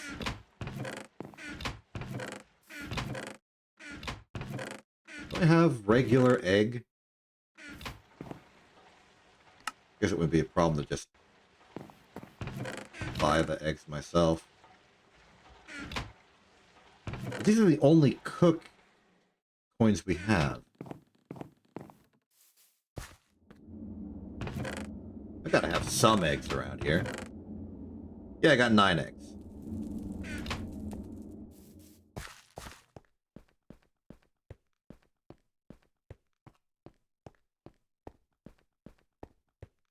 With 9 entire egg, we should get at least 1 chicken.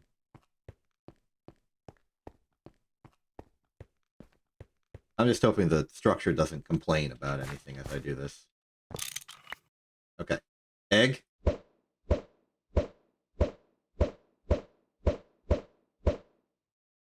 Complete failure.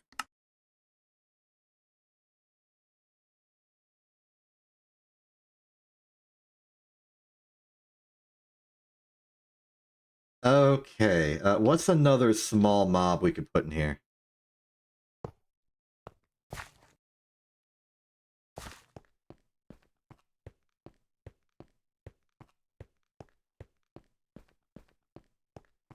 Alternatively, we could lure an existing chicken in. Once we had some seeds. And that works in this version of Minecraft, I don't exactly remember.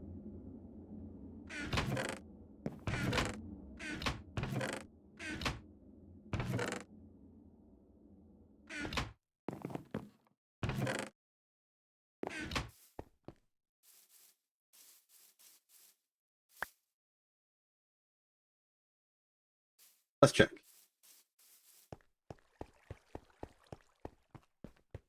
If it works, we have our pilot.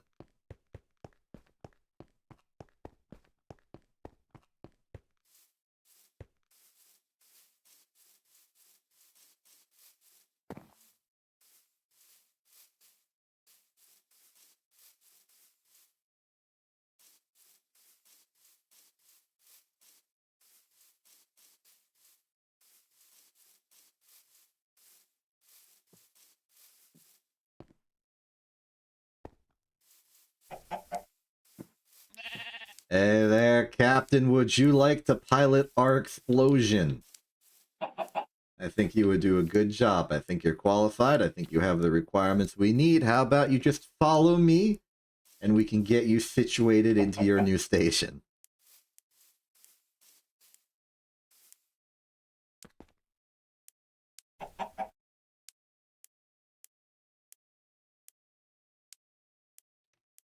Here, let me get you over here.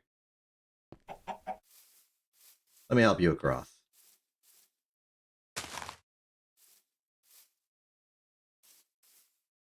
Come on, you see the seeds? I'm holding them. There you go. A little more.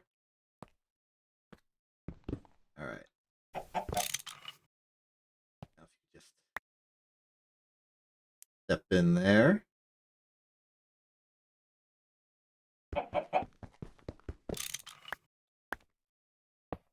Good. Excellent. Okay, the chicken has been loaded.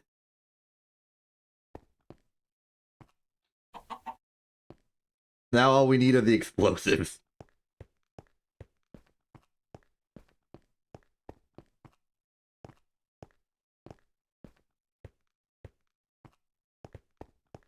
I have no idea if this will do anything. But I'm very excited to find out. Okay, how do we make the explosion itself? Any chemical reactor circuit setting 1 with the needed material.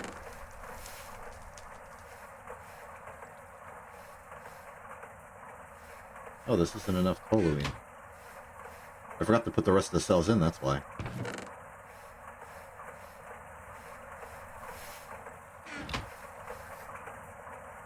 Where's a spare chemical reactor we can commandeer?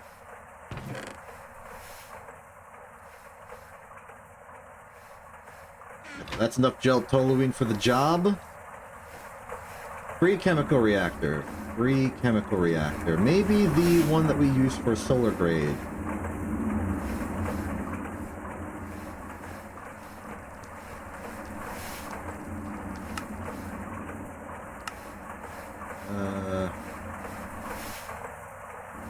I guess the chamber is technically clear enough.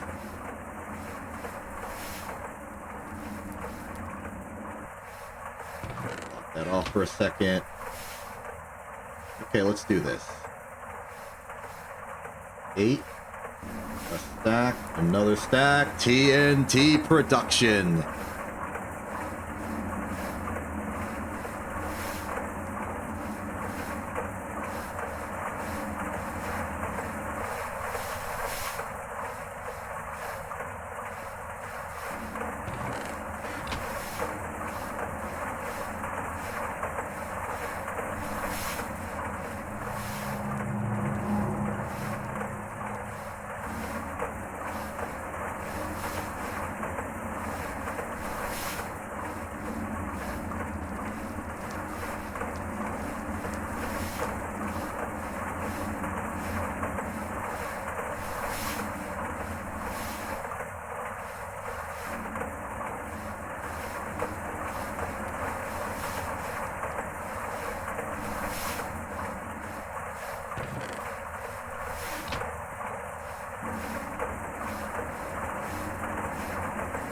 Beautiful.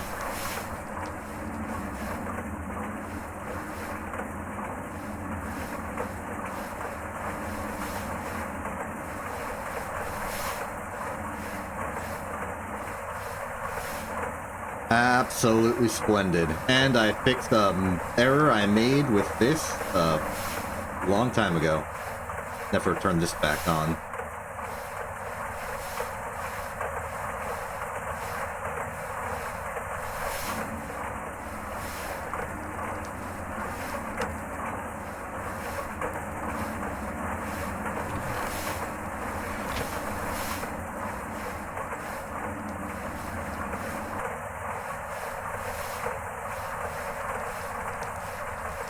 There's a random Enderman outside. I would like to destroy them because I do not have an easy way of getting Ender Pearls right now. Oh, you're gone. Never mind.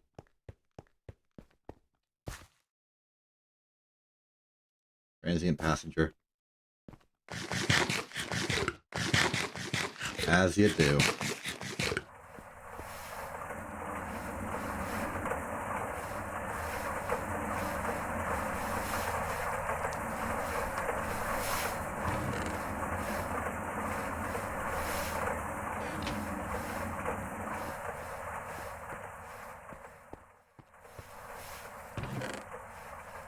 I'd like to check the data. Do we just coincidentally have an exquisite red garden already? No. No, I don't.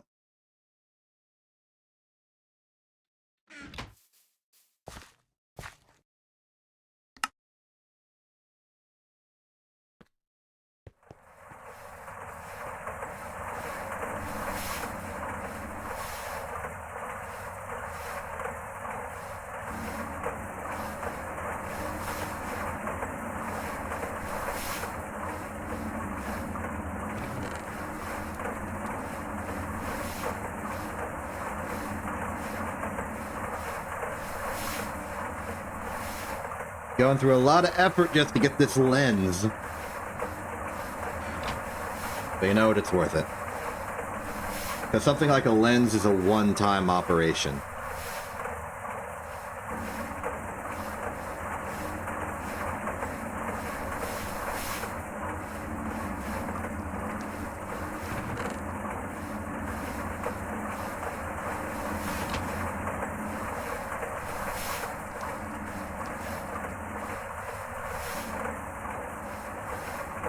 This has been very informative. It's telling me that I should really consider having a proper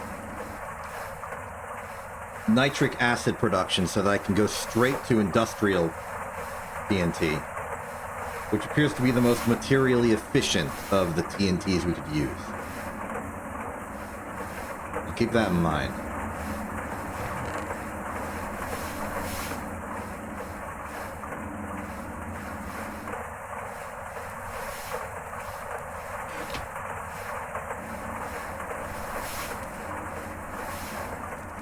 The pollution on this is going to be catastrophic.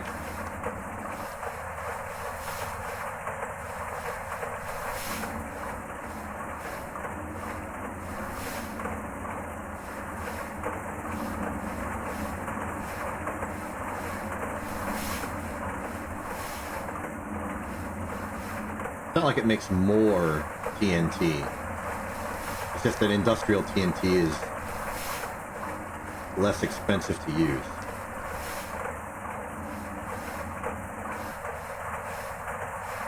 And we make SDX out of it. Or blue SDX for some reason. I wonder what SDX is about.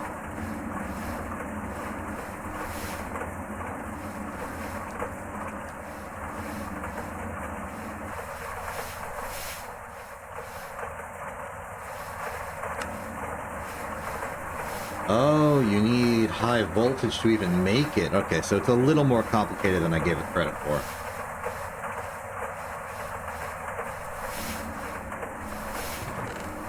Okay, the TNT is ready. The red garnet's ready. We have a battery. Our operator is at station. There's nothing in our way to launch.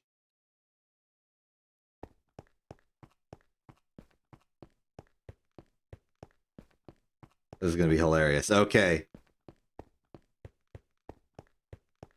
Hello, my explosion operator. How are you doing?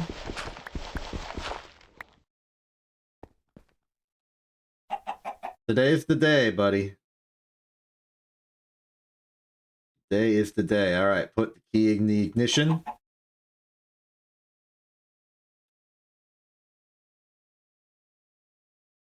Ignition is ready. Just to confirm our mission today, we are using the implosion generator to create a flawless red garnet. So, split these into components.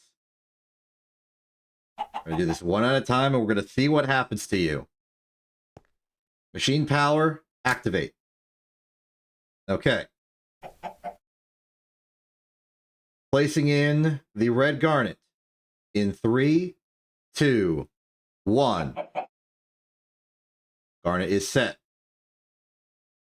Confirming any circuit setting shenanigans, negative on circuit setting shenanigans. Okay. Inserting the payload and igniting in 3, 2, 1, go. Hey! Operator's fine! We got the flawless red garnet! The pollution in this area has probably gotten abysmal. Alright, we are clear for general operation. Go forth! Yes. And finally, the fusion.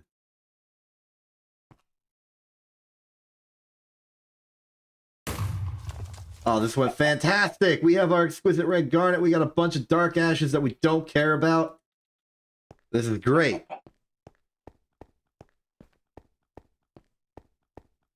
Oh, I should probably take my ignition key back. And the chicken is fine. That was a total win.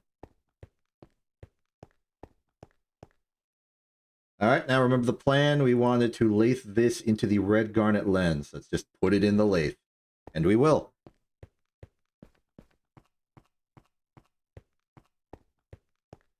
Good job. We gotta give that chicken a name. We gotta invent name tags. How do I get a name tag?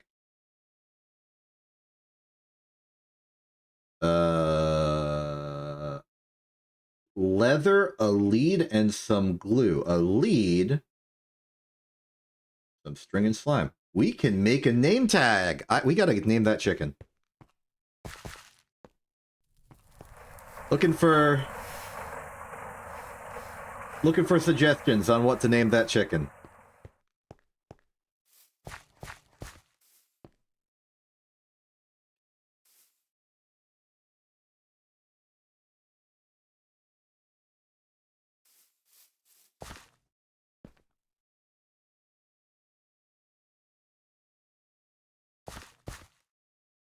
If I don't receive any particular suggestions for the name of that chicken, I'm just going to name it after an Armored Core character.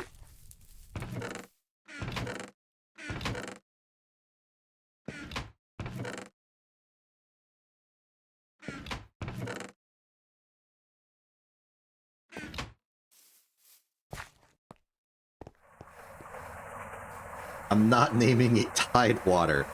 If I'm naming anything Tidewater, I'm reserving it for a special occasion. Personally, I was planning on naming it something like Tsubasa or something.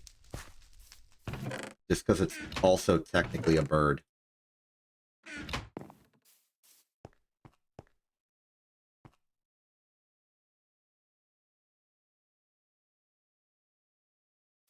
I should name it Rummy. Because it survived. It lived. It is invincible in there. What else do we need? What else do we need? We need the leather and the glue. The leather's easy enough.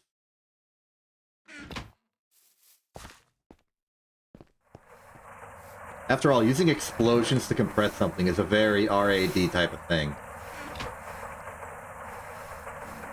I think it deserves it.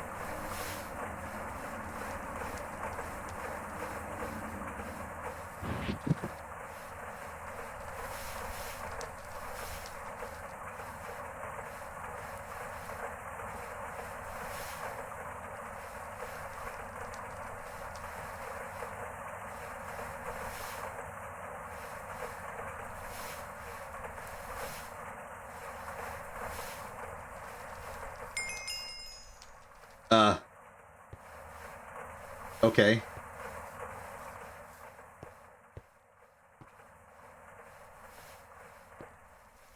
I forget, is there like a... I forgot if there's a Greg Techian way to rename something. Oh wait, of course there is! It's a Tinker's way of renaming something. Go upstairs. There we go.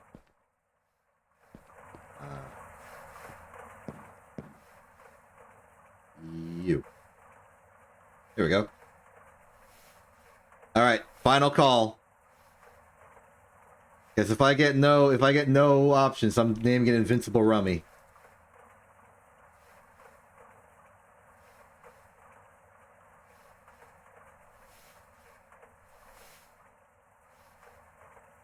Oh. No. You already suggested that. They're Invincible Rummy now.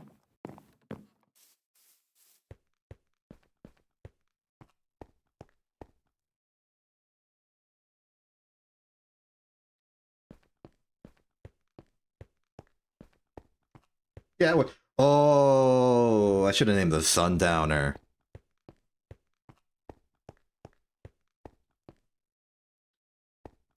That Rummy works.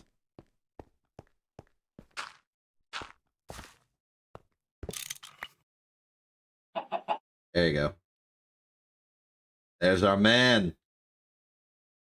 Invincible Rummy, here to explode our material into better material.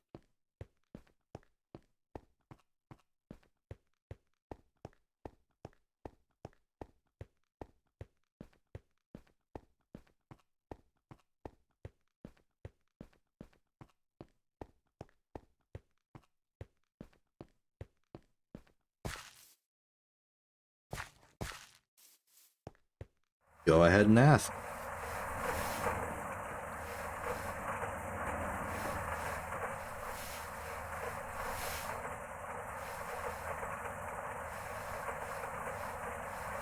Okay, that's the L-pick solidified.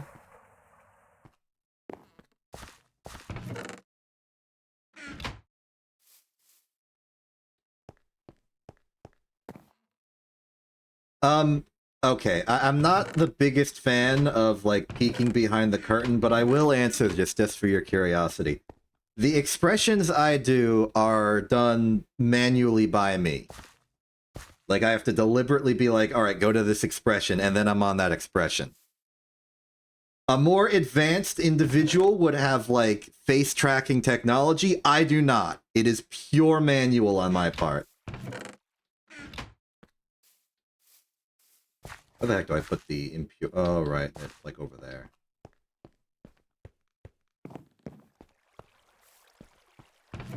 I've had a lot of experience.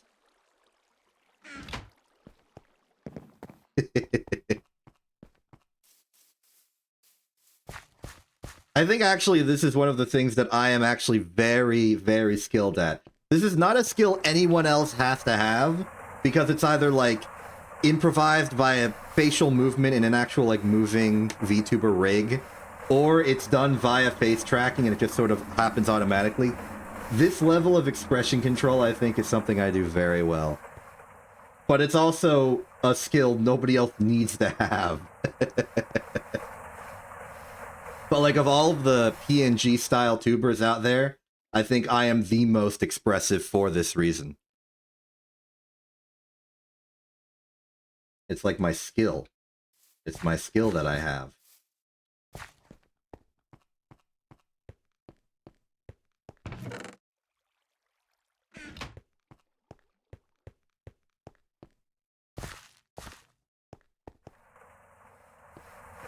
Alright, we got the lens. We can make the ult-pick, not to be confused with the ult-pick, which is what we made before. And this will give us the power to do things.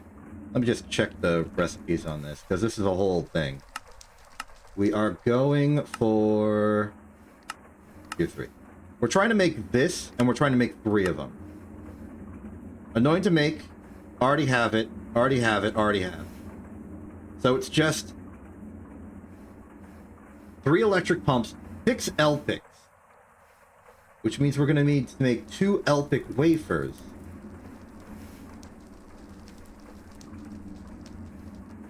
Oh. I have made a mistake.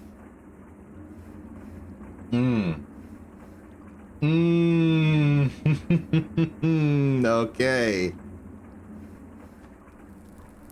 I made the wrong lens. I made the wrong lens. What the heck is this one for, then?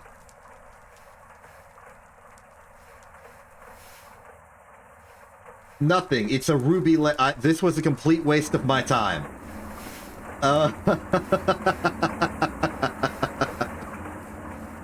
Okay. Fantastic. Absolutely splendid. Okay, backup plan. We need 32 more TNT. Oh boy, I'm wondering who amongst the Gregs knew that and saw that coming a mile away. Alrighty here. Okay, refocus. We need 8 more cells of sulfuric acid and probably 8 more cells of toluene. Maybe even more. Right, because this makes 80, we need 120. Yeah. Oh boy. Mission Colossal Blunder.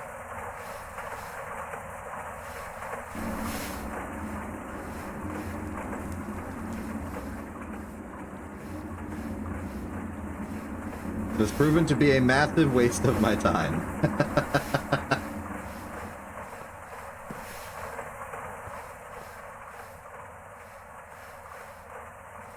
Well, 80 more, plus the 32, we just need a little bit extra, and I'll just take that from the generator itself. steal you. It'll back up. These pipes are all full. But man, that is embarrassing.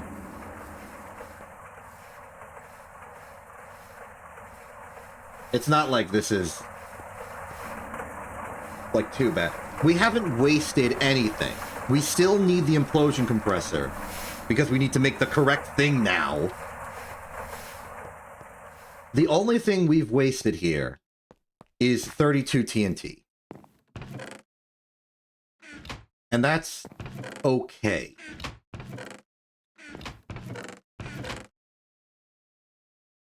That's fine.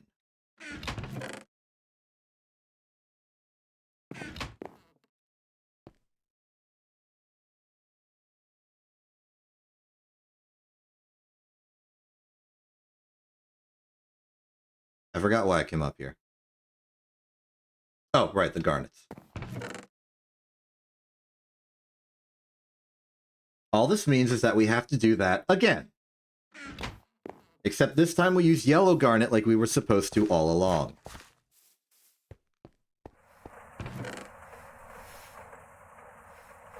Two stacks of gel toluene will be sufficient. We add that to the sulfuric acid. This is already cleared for another proper go-through. Which means we can start by just putting the sulfuric acid in there and waiting for the gel toluene to be complete.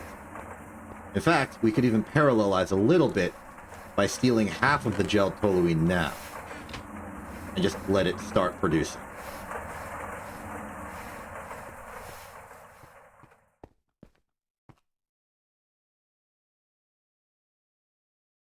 Splendid. Absolutely splendid. Absolutely wonderful. It's so great.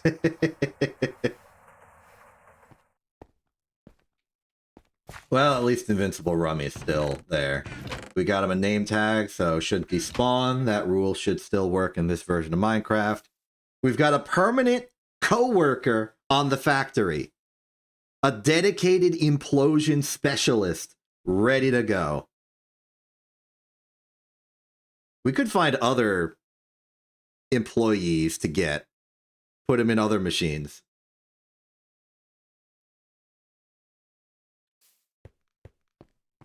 Maybe we could bring the sheep back and put it in the EBF. I don't know the justification for that. Though we didn't really need a justification for the chicken, just it fit. It could physically be placed inside the machine.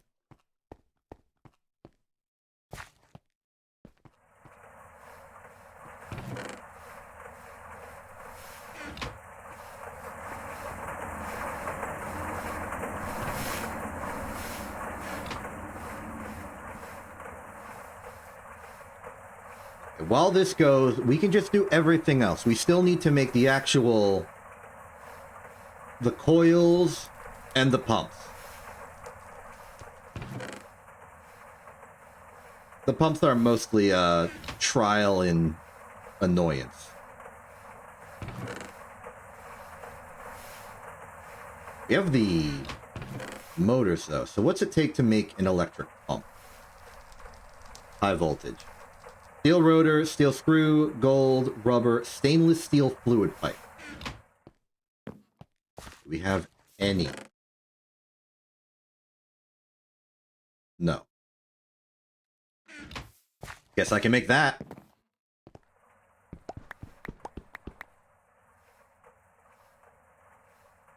And we're gonna need 3 of these. Oh, we can't do this because this is busy.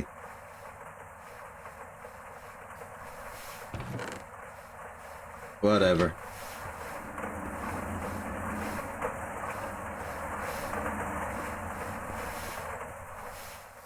At least we can be ready for it.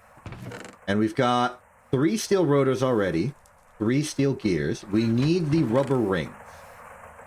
That we can do parallel. Get 6 of those. Gold cable, we have some spare.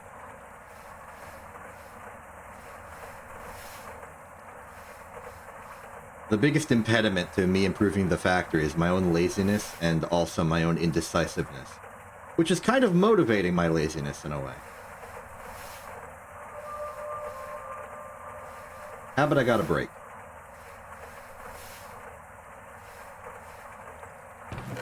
Made an extra ring. I'll use it later.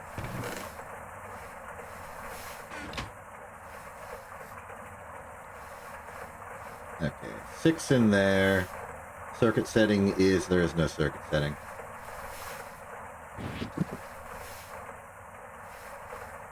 Three in there. Get the rotor, get the screw. Rotor and screw. We just need the motors and the pipe.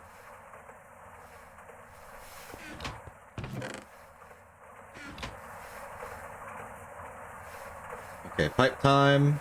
Each of these is taking 2.5 seconds. We have 10 crafts to go. That would be half a minute. I don't think molten stainless steel in ball form makes anything. So in principle, it would be safe to just put it in as is. But I will check first. That's a round, not a ball. I know they're similar in shape, but they have profoundly different functions. There we go, we're done. Fluid solidifier is checked. And we want regular normal pipe, which I believe is 3 ingot per. Looks to be correct.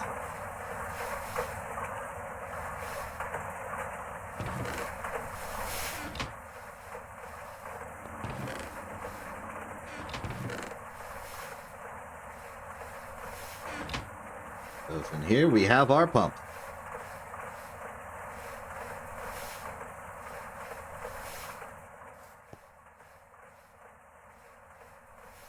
Now for the hatch. Oh, you can only make them in an assembler. Interesting.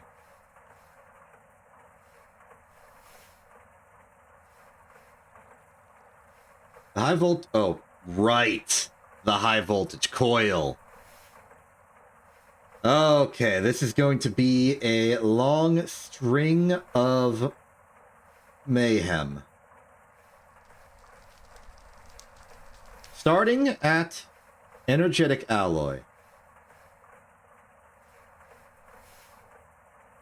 We don't have a high voltage mixer, so we're going to have to do this from scratch. Gold, black steel, conductive iron. What is black steel? I think we've made black steel before, but I just want to be sure. Black bronze, nickel, steel. Yeah, we've made this before. Black bronze is just copper and electrum.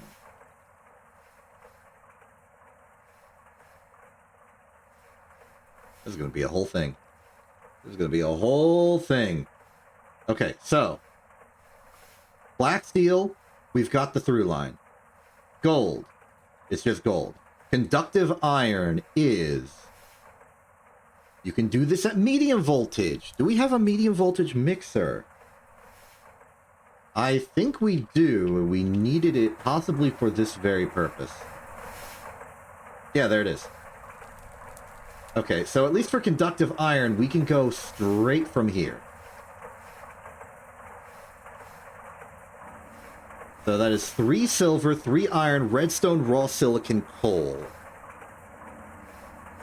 Now, as far as how much we need, we're going to need 6 of these. Each of these is 2 ingots, so we are going to need 12 ingots. Okay.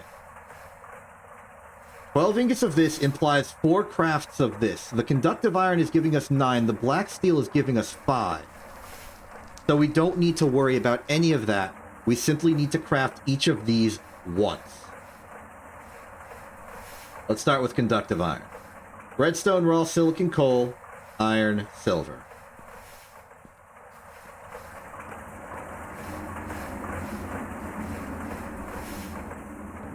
Don't know why why I did that little loop.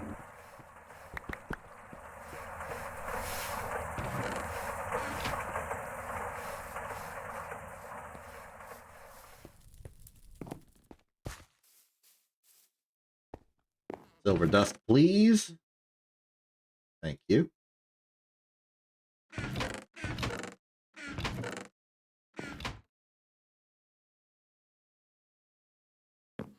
I should put stuff away.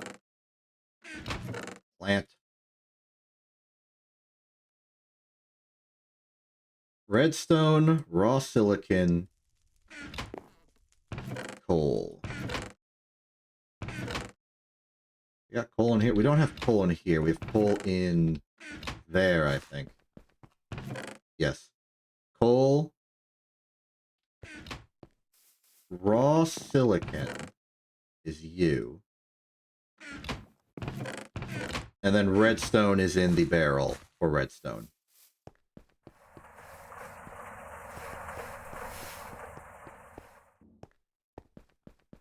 Here it is. Medium voltage mixer we will need to reinstate, but we've already made all the knack we need, so the fluid heater can just leave.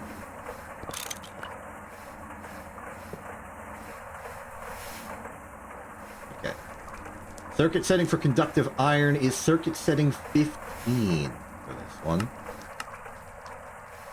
Silver, iron, redstone, raw silicon, coal.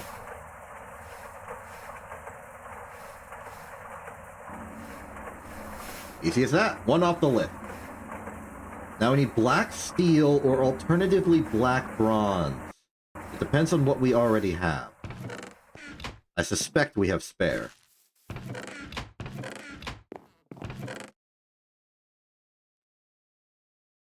Let's just see what it responds to with black. There's black bronze. We have one black granite. Black granite. I can combine those. We have a black steel ingot. One is not enough. So for black steel, we have black bronze already, so we can start from here, and we only need the one. So put the rest back. Enough of you. We need a nickel and 3 steel dust. That's the nickel. And then it's a little silly, but we'll get the steel dust by just breaking steel. Consider yourself broken. What's the circuit setting for black steel? It is circuit setting 1 for the way I'm using it.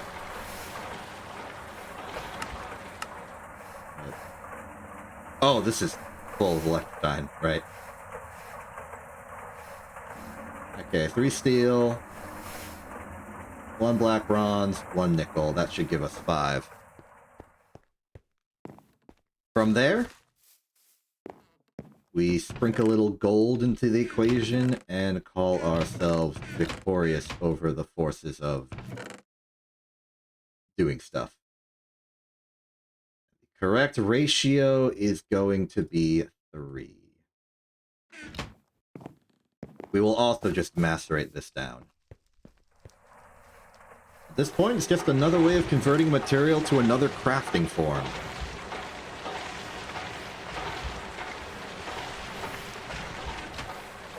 As for the crafting circuit, it is 2. There you go. 3, 3, 3. That should give us a solid 9, which shall be plenty.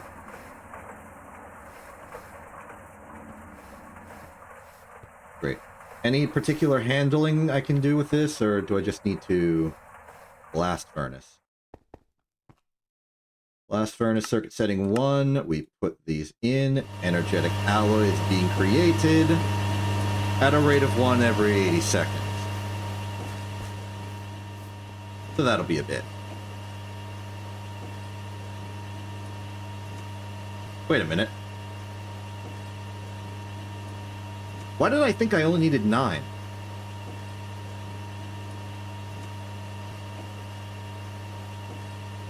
I'm gonna need 12. Give me more gold. I went a little bit not far enough. I have no idea why I thought temporarily that I needed 9 of the stuff. It's 2 per coil, and we need 6 coils. That's 12.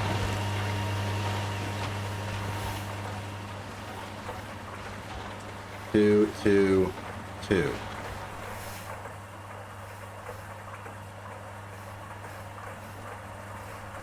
That'll be enough. Could have accelerated this with nitrogen. I don't have nitrogen. I should get nitrogen.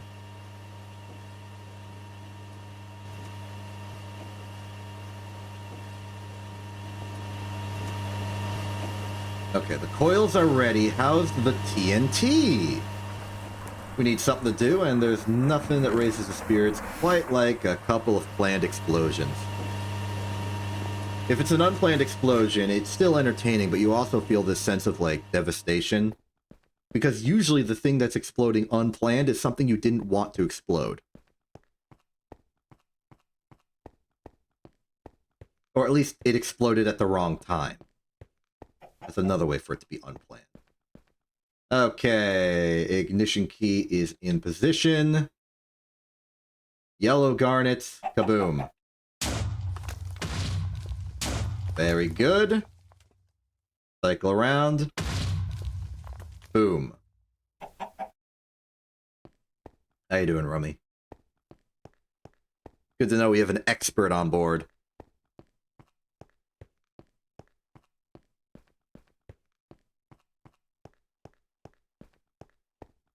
Now we can make the correct lens now.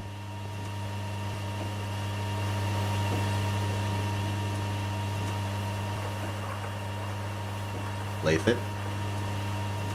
And that'll be our LPIC requirement.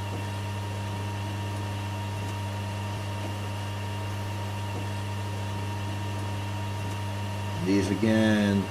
Check. Okay, check for knack. Check, check, check, check. About to be checked. It'll take a while. But there is nothing that's in our way.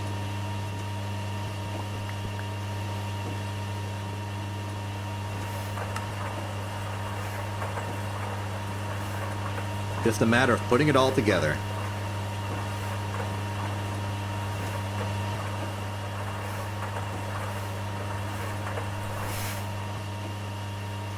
I was a little paranoid. I just wanted to check that this was still a low voltage craft. That it wasn't just arbitrarily like, hey, you want your fine wire? You're going to use a medium wire mill.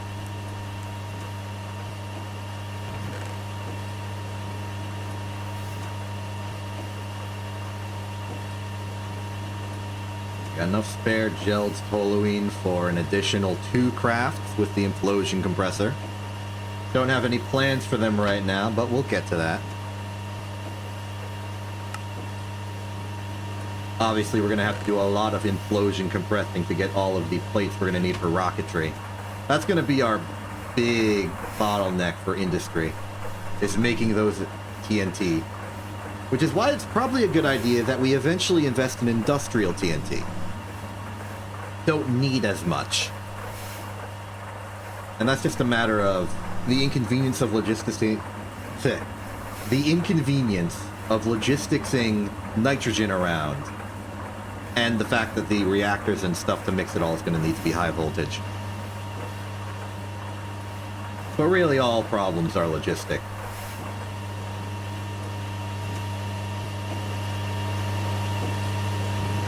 Okay, we're at 3.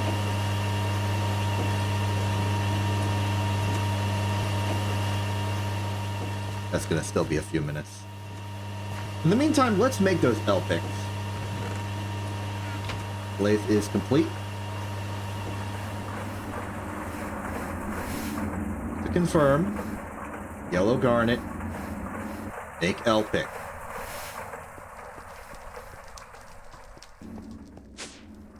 Okay, so swap out the glass lens for the yellow garnet, and we put in 2 wafers.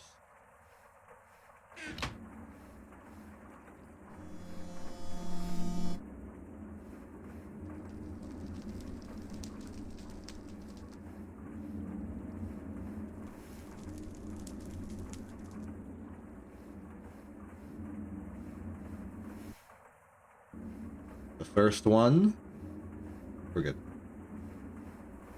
First one will make the LPIC wafer, and then that will be cut into 4. We need 6, hence the second wafer input. Wafer used for anything else? Right, it's used in making diodes. Also used in solar panels, I remember that. Those seem to be the main things. Forming press for red silicon compound for Project Red. Should keep those in mind if I ever do Project Red stuff. The basic wafer is reinforced glass on a wafer. And it just sort of converts the wafer into a galactic craft wafer for galactic craft type stuff.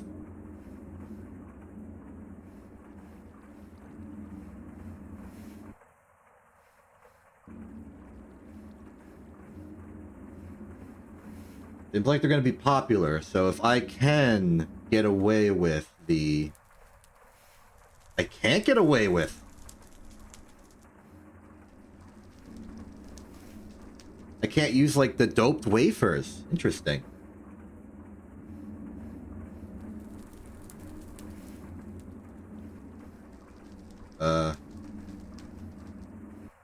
Oh, that's painful.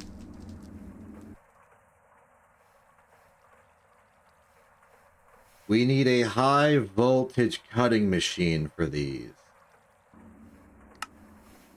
I mean, secretly, even though it didn't tell us this, we're locked behind this. This is now significantly more inconvenient. Can I ransack any electronic circuits from any of the quests I've already done? Just pass. Yes, I can. Good. Combined with the random 1 from earlier, this should be the 2 we need to make the cutting machine. We just need to go out of our way to make it now.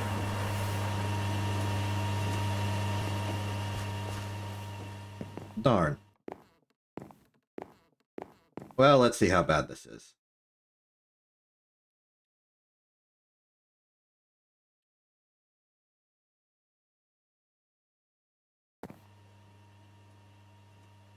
Hey, where'd my,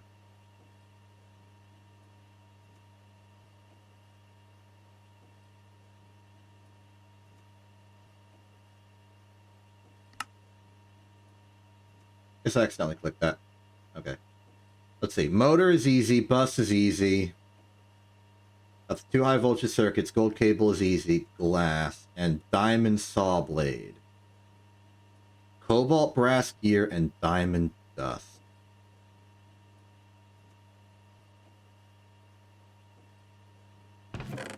Cobalt brass gear. We have 1 cobalt brass ingot. 2 cobalt brass dust. That does not make 1 here. I believe the requirement is... Looks like it's 4. We only have 3.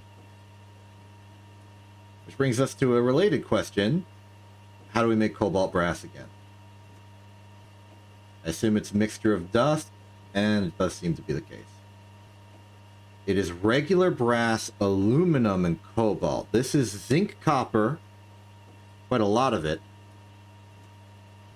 And cobalt. What's our brass supply looking like? Looking pretty zilch. Okay.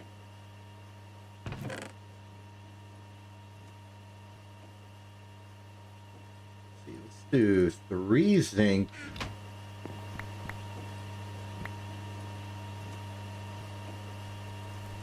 Copper ratio of 3:1, so this should be 12 copper. I just want to have enough that it is enough. Actual mixture recipe for this is circuit setting 1.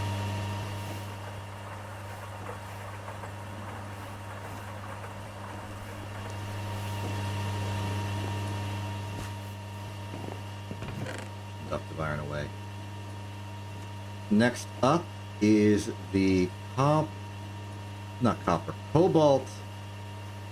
and aluminum.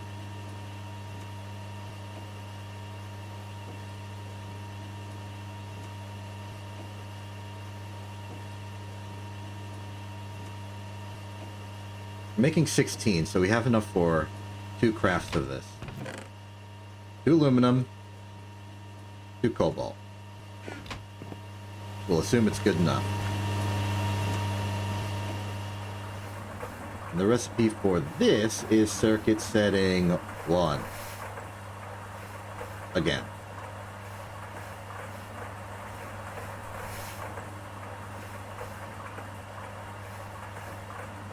Oh, I have severely miscalculated something.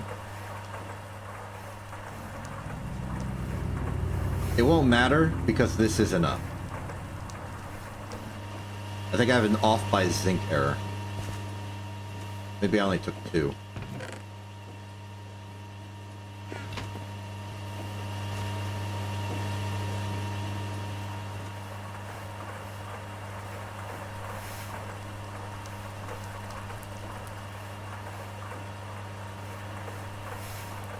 Much better.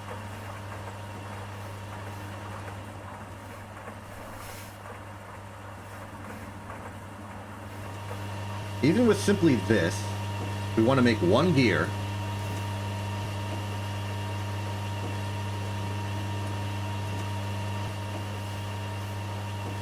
It's enough to just make it.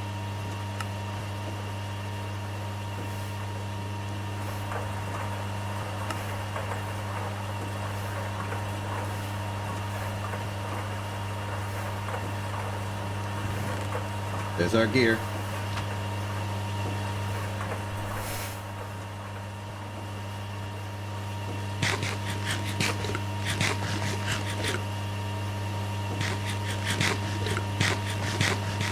All that's left is the diamond dust. Do we have diamond dust? No, but at least we have diamond. I imagine this is a simple matter of macerator recycling. Correct. Hate to just implode a diamond like this, but this is us using the diamond.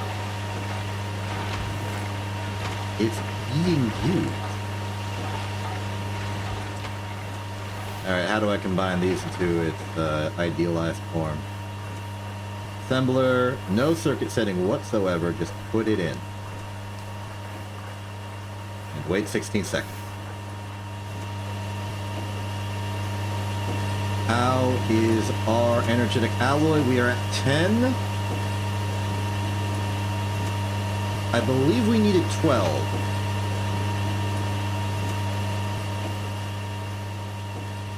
So that's almost complete. Here's our saw blade. For that advanced cutting machine I mentioned earlier.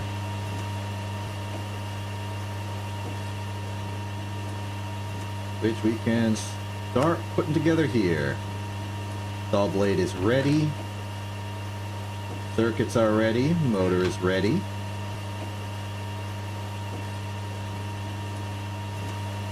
Gold, wire, and glass. There's the glass, here's the wire. We just need the hull. Oh, that's where I lost the machine hull earlier. Okay. Hull and conveyor. Here's your hull. The conveyor is going to need a little bit of extra work.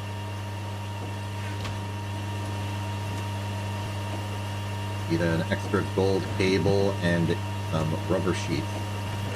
Both of which I already have.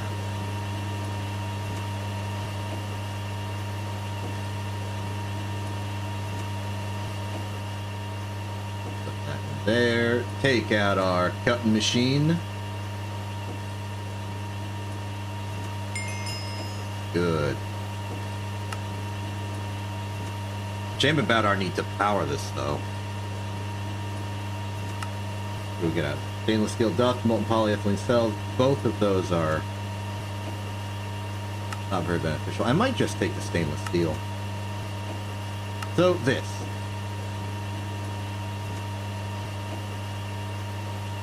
We can make the boule.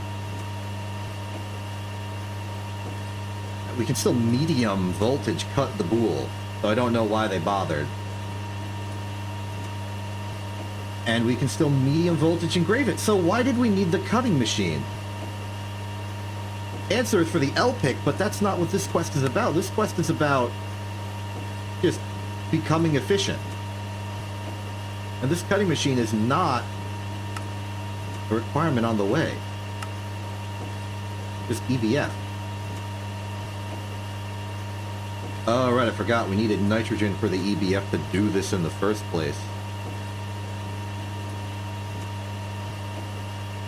Guess we gotta make some nitrogen at some point. Not the point right now, though. The point is that we need a way to power this. All of our high voltage turbines are currently occupied. Which means we need to turn to our original plan, which was to make a bunch of turbogas turbines. And when you know it, we burn through our motors.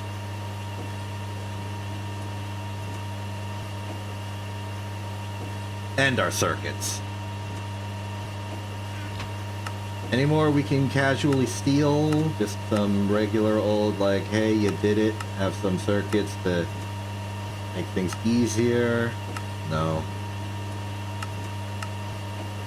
We've already burnt that goodwill.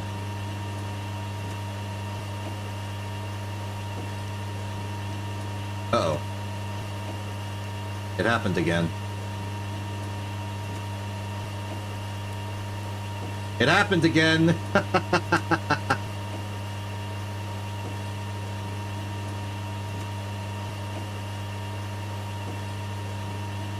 How did I escape this last time?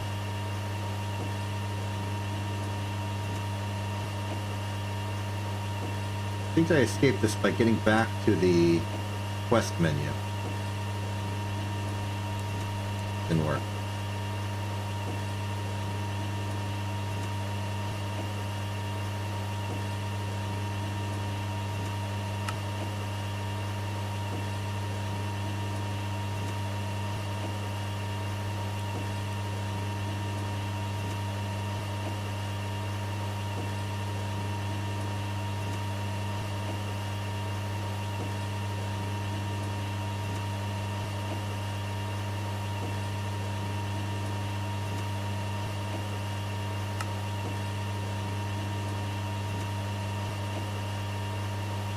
How do we get out of here again? I don't remember.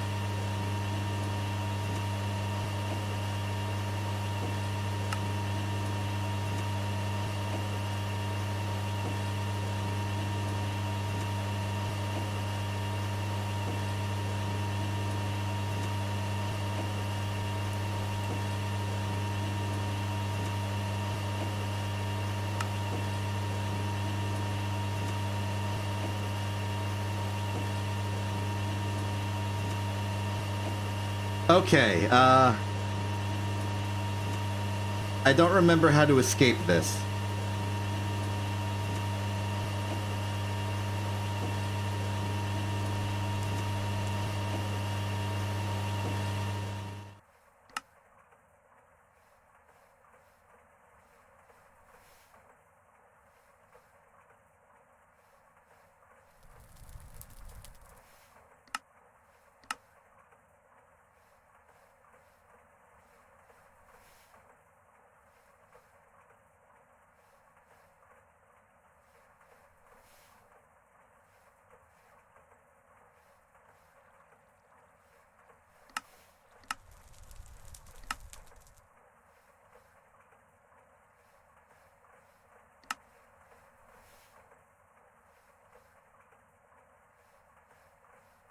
I'm stuck.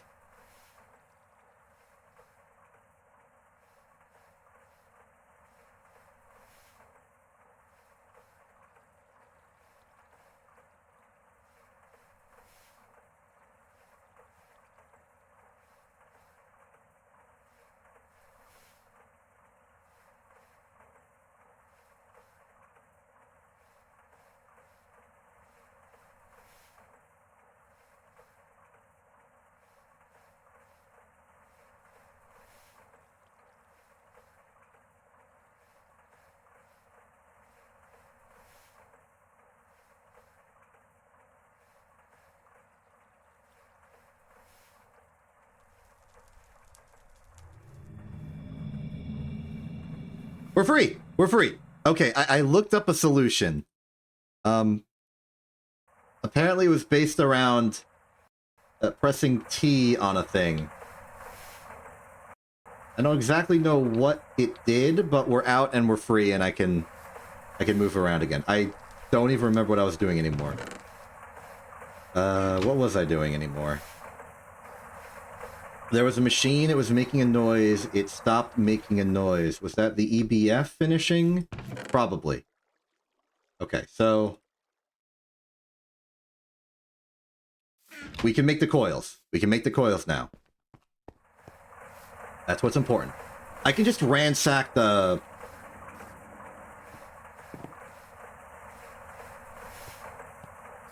I can ransack this one. I'll just use this one. Okay. Problem solved. Issues resolved. We are capable of playing the game again. We are making the fine wire.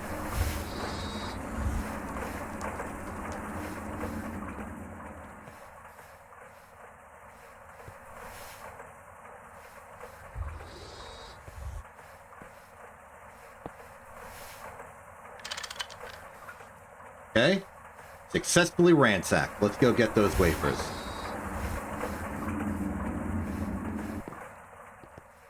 My goodness, cutting wafers doesn't require a clean room.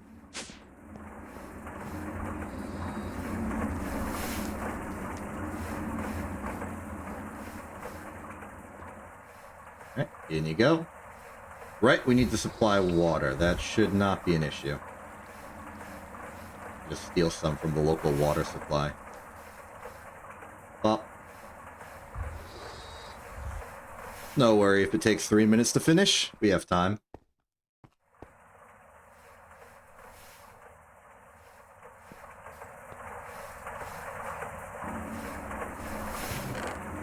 Okay, fine wire is ready. Now for the super coils.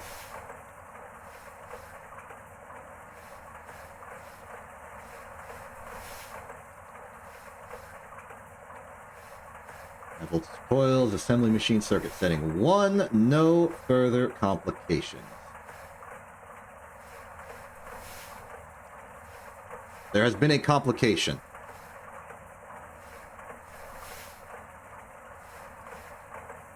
It must be a high voltage assembler, is the complication. Fortunately, we have one of those. Unfortunately, once again, we have to find a place to put it. And that means that we most likely will have to wait for this to be done.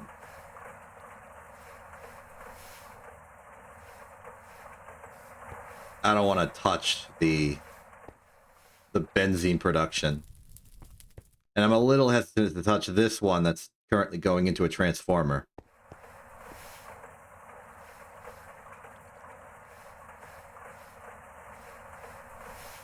So I'll just wait. I'll just be patient.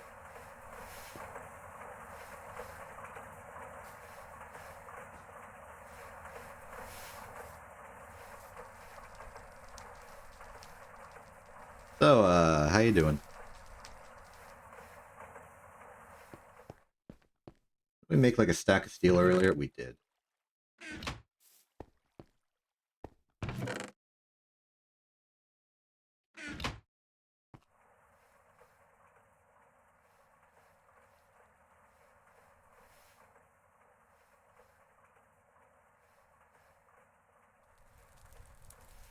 All this for some better coils, huh? Not to imply that there's no purpose to do this. Better coil makes better factory. And we need the high voltage EBF to become an EV voltage EBF anyway.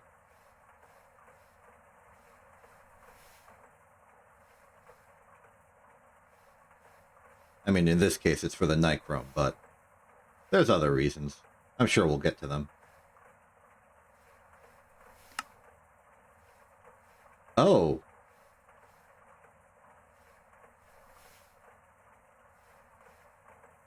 I would like credit for that quest. Really quickly.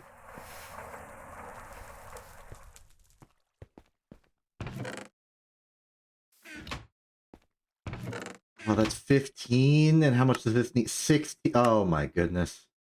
We're one short.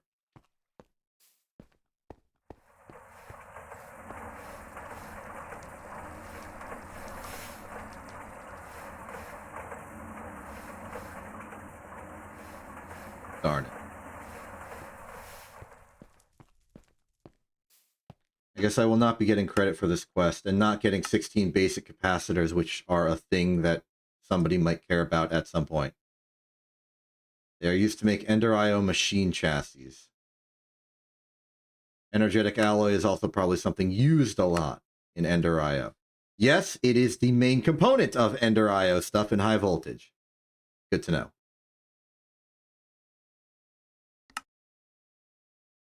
Whatever.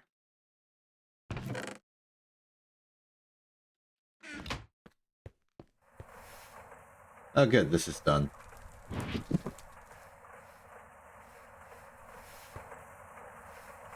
Out you go. In you go. Then what am I doing? Circuit setting 1, D6. This stack and a half. We make our coils. Meanwhile, we have the LPICs prepared as well. Pick.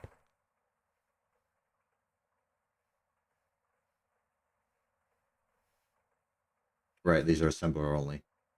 High voltage assembler, which we have.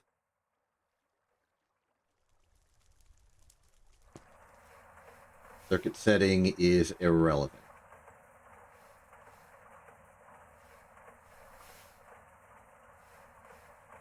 We're so close, but the problem is, even if we do this, we need to power the thing. So we need to make approximately 3 more turbo gas generators.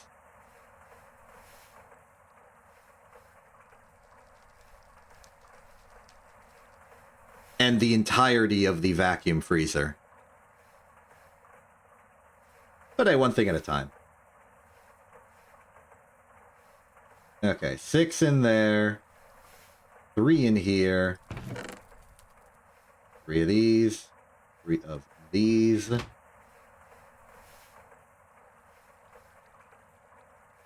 What else? What else? The 6 LPICs. And 3 gold cable. Success. High voltage energy hatches.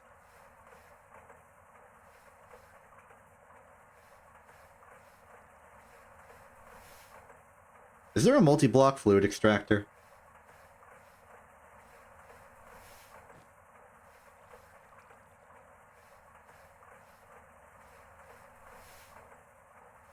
How would you search up a multi-block?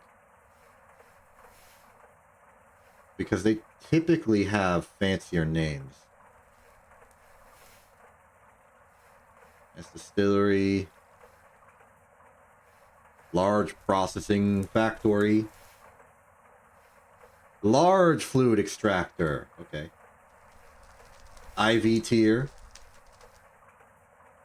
Large fluid extractor. Cool. What's the quest say? Technically EV, but it will demand a lot of tungsten steel.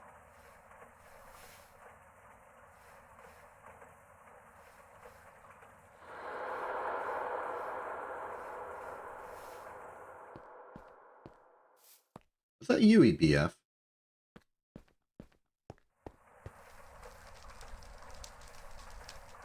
Energy hatch. Energy hatch. Okay, so technically we can upgrade our EBF to high voltage. I am not going to do that until I know we have enough gas generators to power it. Because that would be a disaster otherwise. A disaster the likes of which we have not seen since the last time I tried to upgrade the EBF.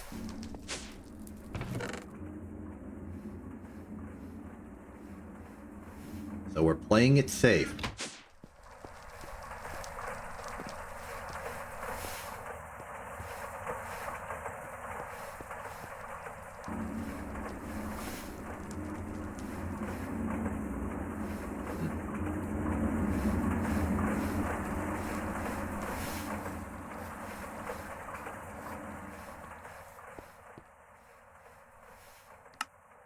Still, though,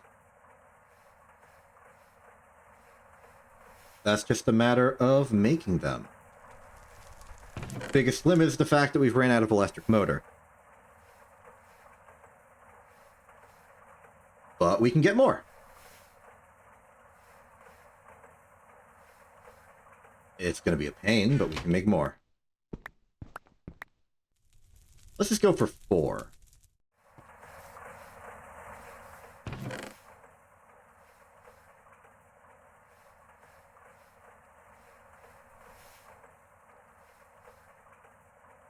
Matches the amount of machine hulls we have. I think that's a good choice.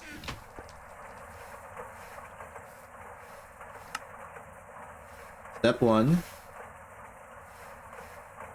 These need to be rods. Real step 1. These need to be rods.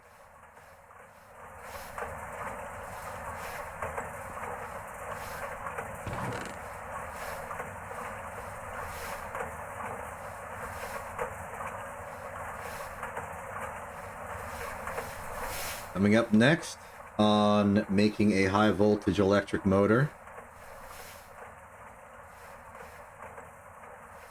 This one. 4x electrum. It'll be 2, 4, 6, 8, 32. Bunch of silver.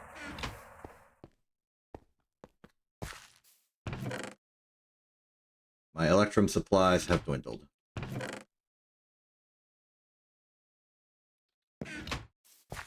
Alloy smelter to the rescue. I didn't put them in my inventory, did I? I just partitioned them still in the chest. I do that too much. Smelt!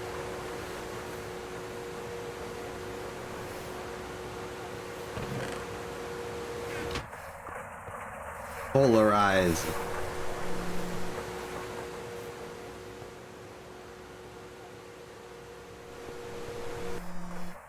Cooper nickel.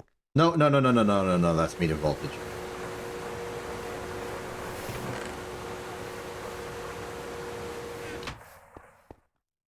Okay. 4, 4.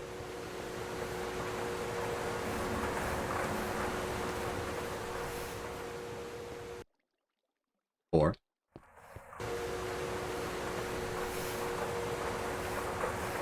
4.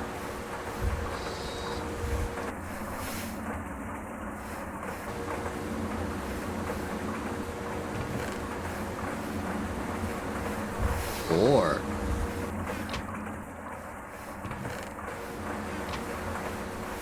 How's benzene supply doing? That's oxygen supply. How's benzene supply doing? It's balancing at slightly less than 1 million. I guess it burned into the reserve because I've been doing a lot of high voltage stuff over here. We are not producing enough benzene to power a high voltage generator perpetually, I don't think.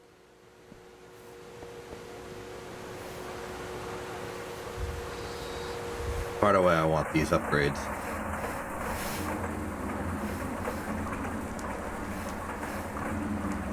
At least the distillation towers can handle themselves with their own output.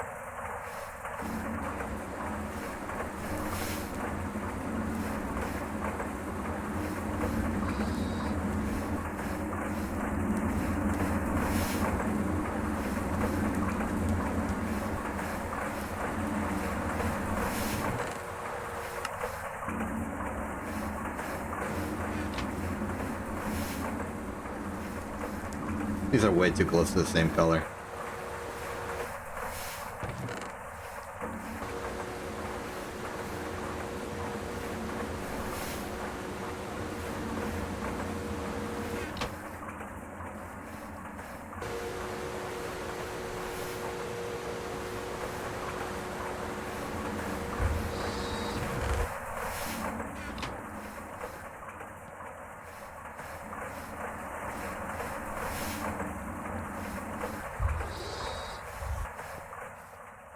And then completely separate to all of this, the extra motor thing is 2x silver cable. Do I have any reserve? No.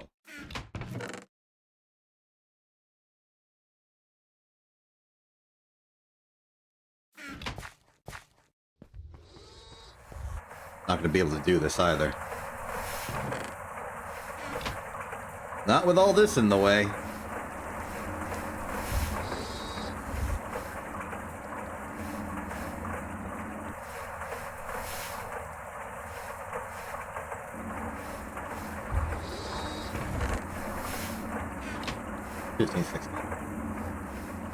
That will be enough for these 4. Meanwhile, let's prepare the everything else. We're gonna need a lot of steel rotors for this.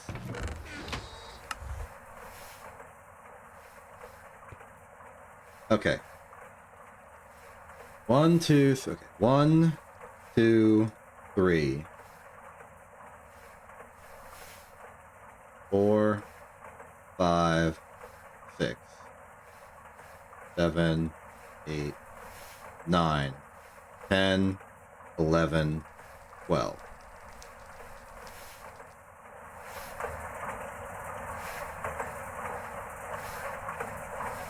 I know it's not enough.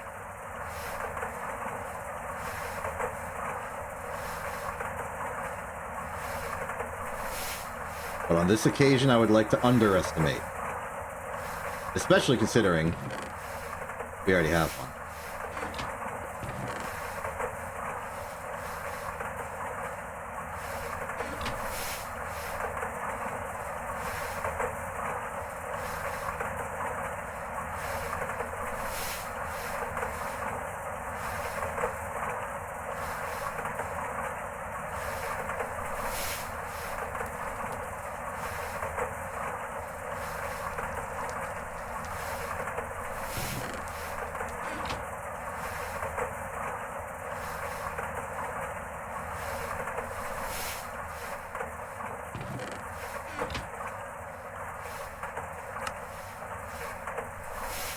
Now we just make a bunch of screws.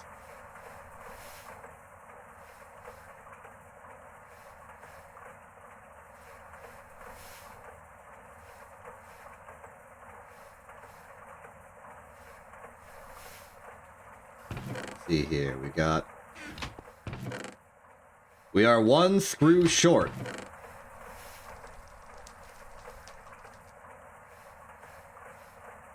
A really bothersome situation to be in, huh? Any extra steel at all? Any tiny little bit of steel that can be put to the cause? And here, perhaps? Yes.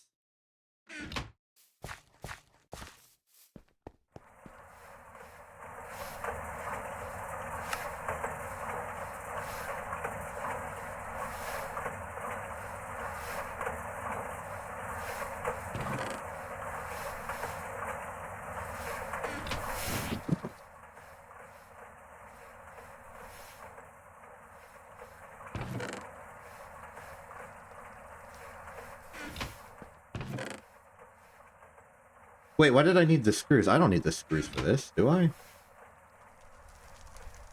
I don't. Oops. Well, you can go back in there and be reintegrated into steel at some later date.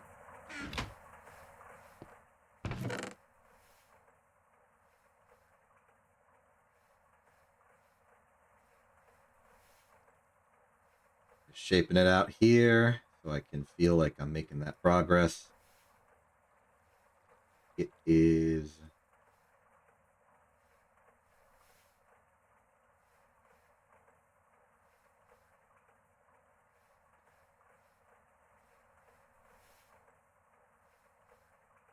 Up here, the 4 gold. We only have 3 gold.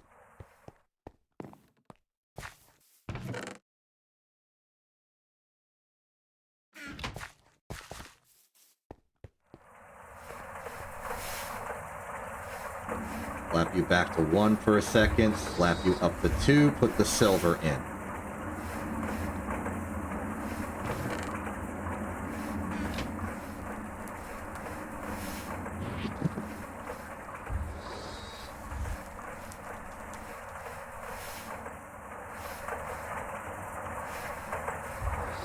$4 gold.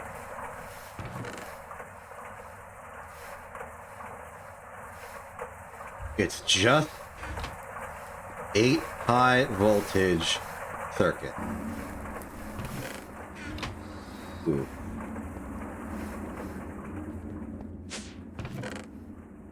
Okay, let's see what we can do here. If we want to get the full bore, we're going to need 5 more MV tier processors.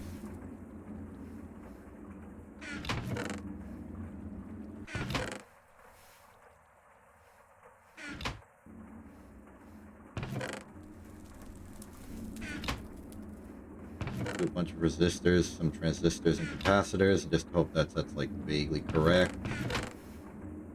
The red alloy wire. And we want the CPUs.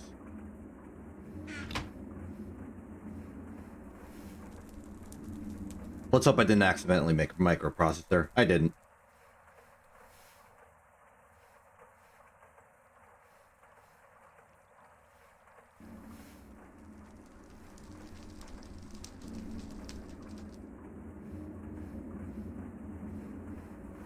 Okay, out of that.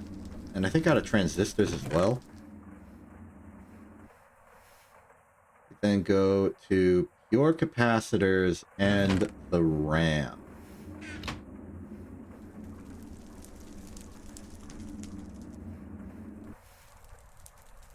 Pop up on fine red alloy wire as well. I have more, I just haven't transported it over here. Okay. And we're going to need 8 of these. The rest of these.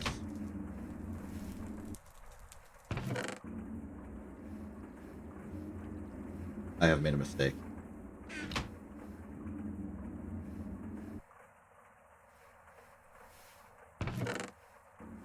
I went 9 and 5 instead of 9 and 7. Get these back in here. These back in here. 2 more CPUs.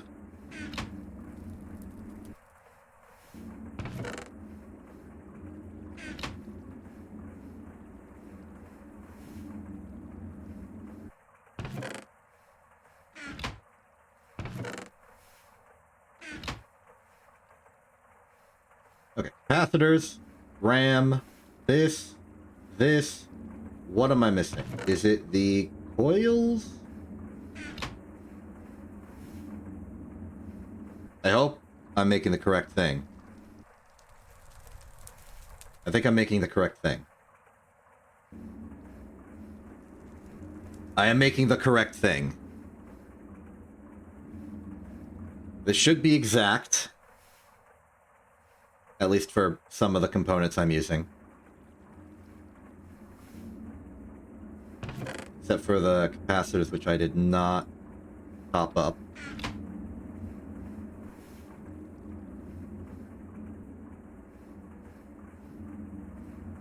The red alloy, which I did not top up.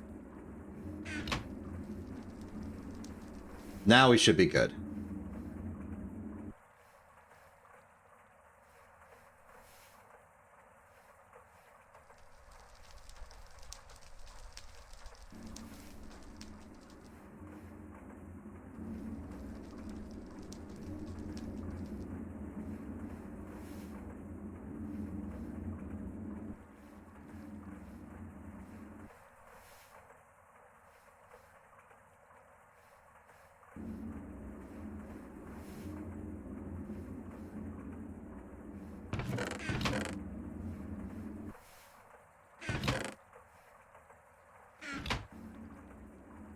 Okay, that's all of our high voltage circuits that we need for this.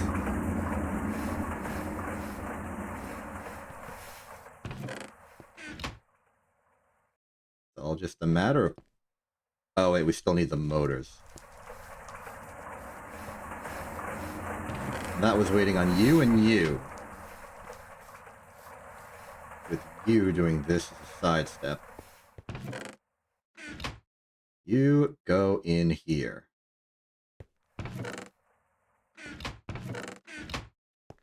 And now, once the silver cable are ready, we shall be ready to go, kinda. It's not that exciting.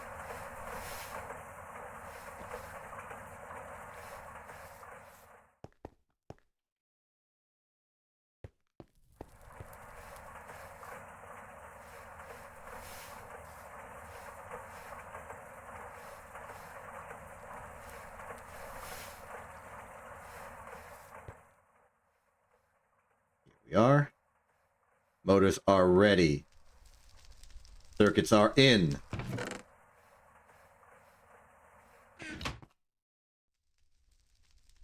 Hull. Motors fully. Cable. Rotor. 4 turbo gas turbines. And suddenly we can now power the universe. Before we proceed, I want to remember which of the circuits, which of the cables was the good one for high voltage.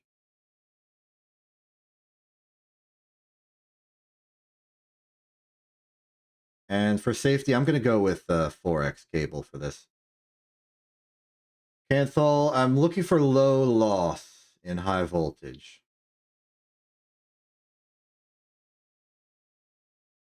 Okay, our low loss option without going into a superconductor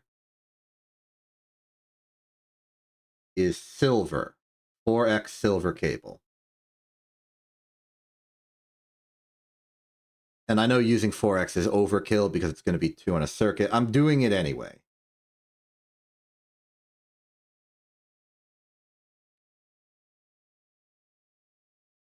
Just in case.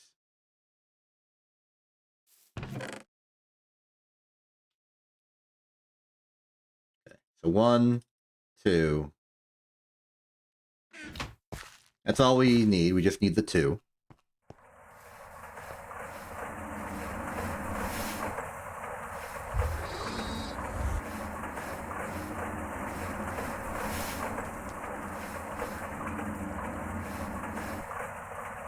Feels like a lot has happened today. I feel like we're getting to a point where we can very easily mobilize the factory as long as I can get up and do it.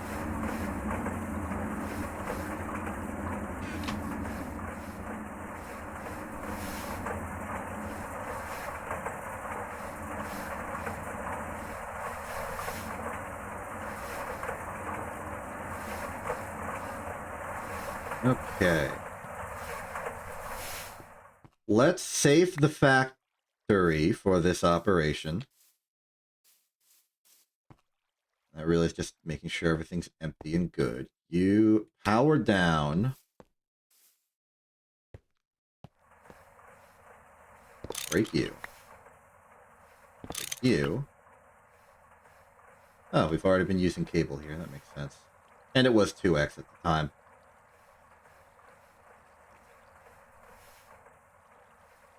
Wait, why the heck was I using silver cable here? I guess it works. I guess you can use... Now that's interesting.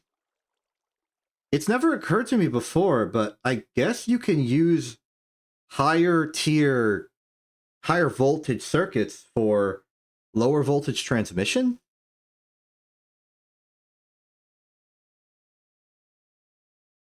What's the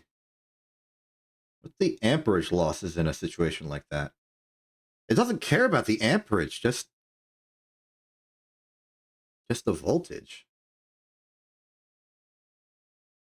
I guess the tier of cable is really just a matter of voltage tolerance, period.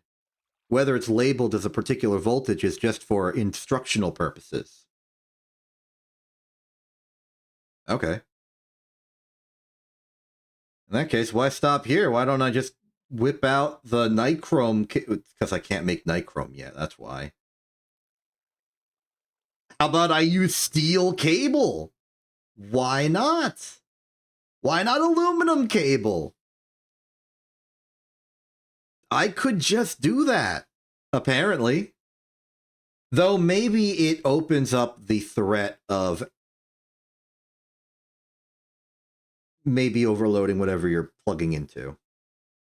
Like, if I accidentally put too much voltage, would it accidentally convert into, like, high voltage transmission?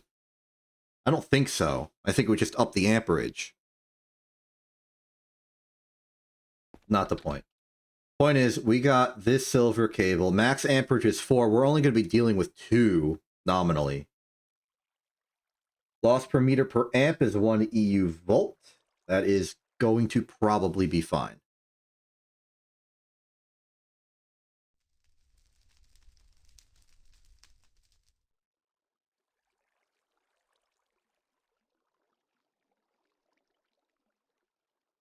Okay. Begin the reconstruction.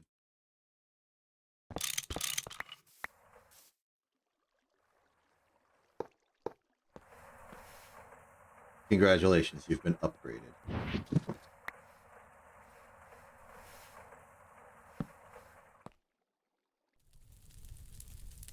Now we take our gas generators and we surround them like so. Face in, face in. It's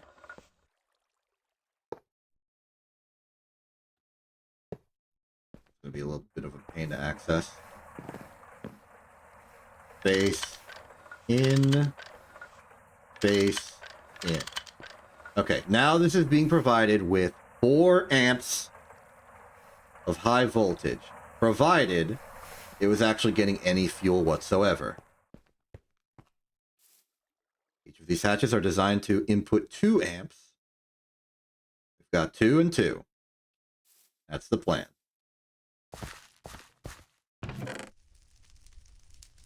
Next up, we just need some of our good old plastic fluid pipe, of which we have exactly 1. Any spare? Any being produced anywhere? No. No big deal.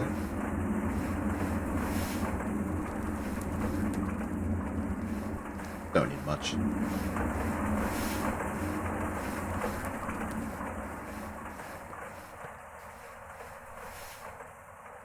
No.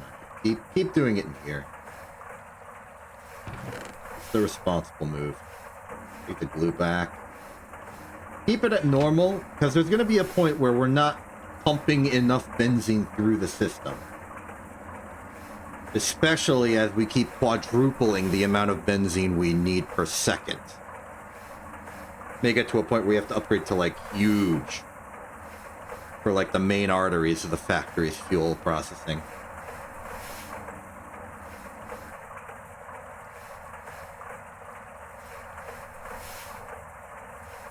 That's enough. Okay, so this will be a simple, just 1 into 4.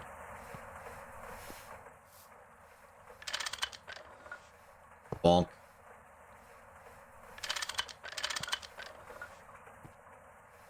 And we definitely do not want sloshing on this. Get the benzene line. Okay. Connection in 3, 2, 1. I'm running.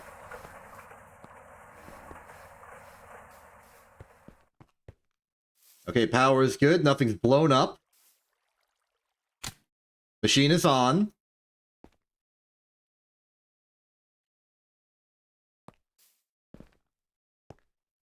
Area's gotten a bit more congested. As a result, our pre-existing torches are not getting their light through. So put that there. Okay, we should be at high voltage now. I want to see what we can do now. No, sorry, we were already at high voltage. We should now be at EV.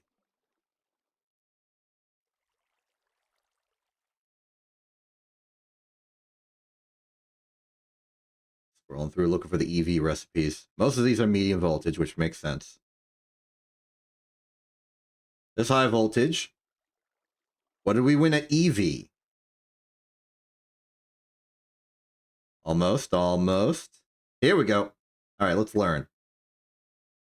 We get bastnasite rare earth oxides dust.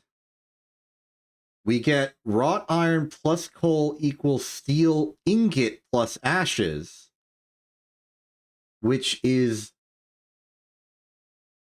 better somehow.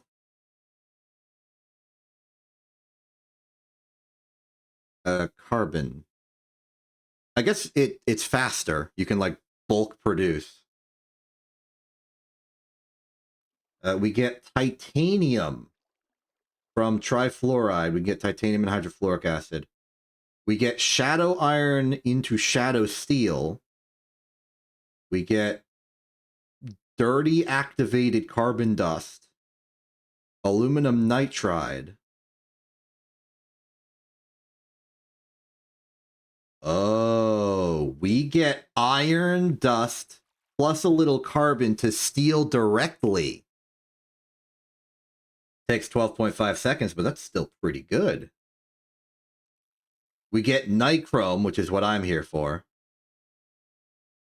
Incolloy 903. Mu metal. End steel. Crystalline alloy. There's nichrome again.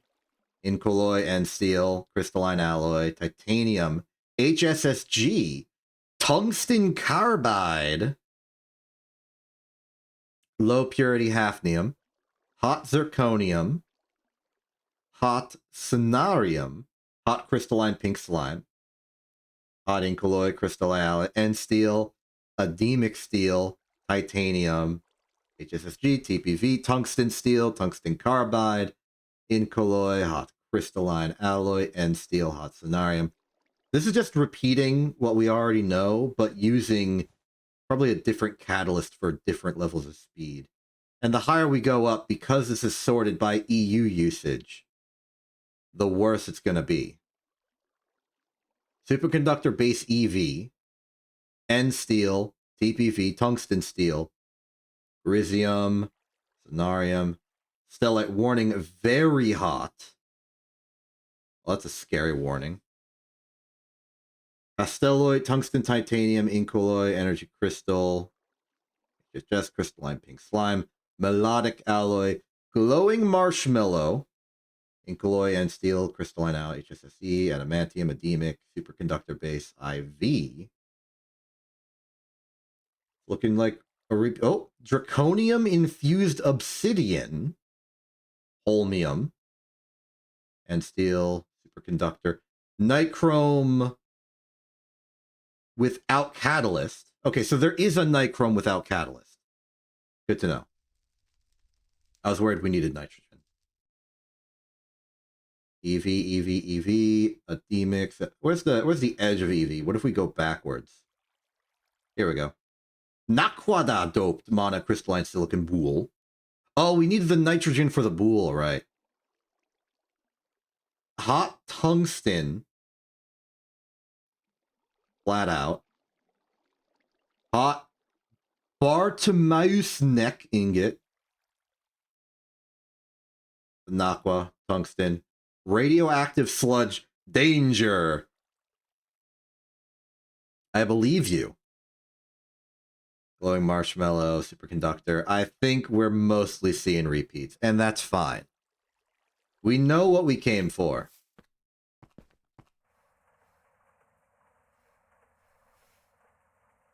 We're here for the nichrome. We can't do the nichrome yet. We do not have the vacuum freezer. But that is what the third HV energy hatch and turbo gas turbine are for. Just a matter of building it now. You know, provided we had the actual ingredients. I think we're going to be stuck not on the actual materials, though the aluminum might be a bit of a expense. Big deal is going to be that I probably do not have the resources to make those circuits, because those are IV circuits. Here we go. Frost-proof machine casing is just aluminum. 6 is just 8 per block. We need 22 of it. That's... We might not have enough aluminum, if I'm being fair.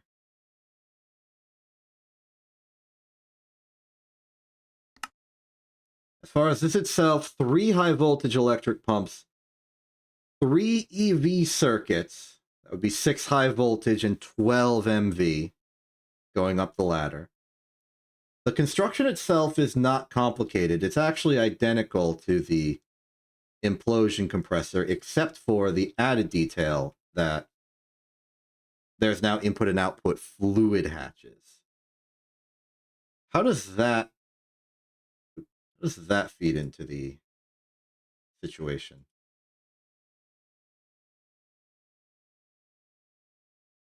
For a lot of these, they just cool.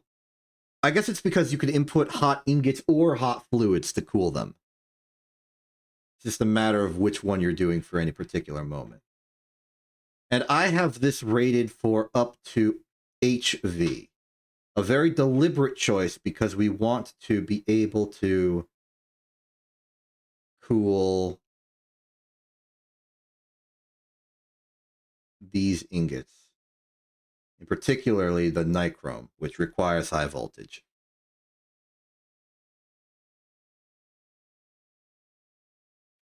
So yeah, that's the objective.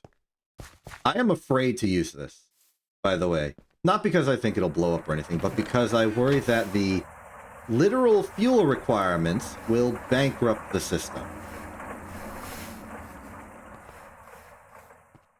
How about we do something simple?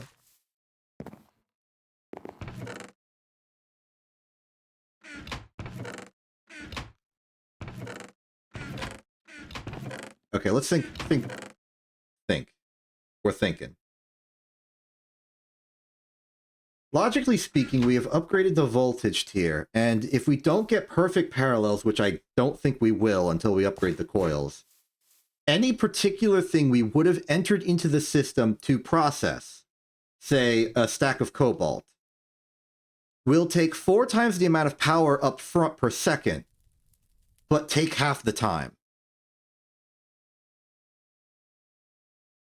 This means that if we had enough benzene to do 1 stack of cobalt dust, then we would have enough benzene to do half a stack of cobalt dust now.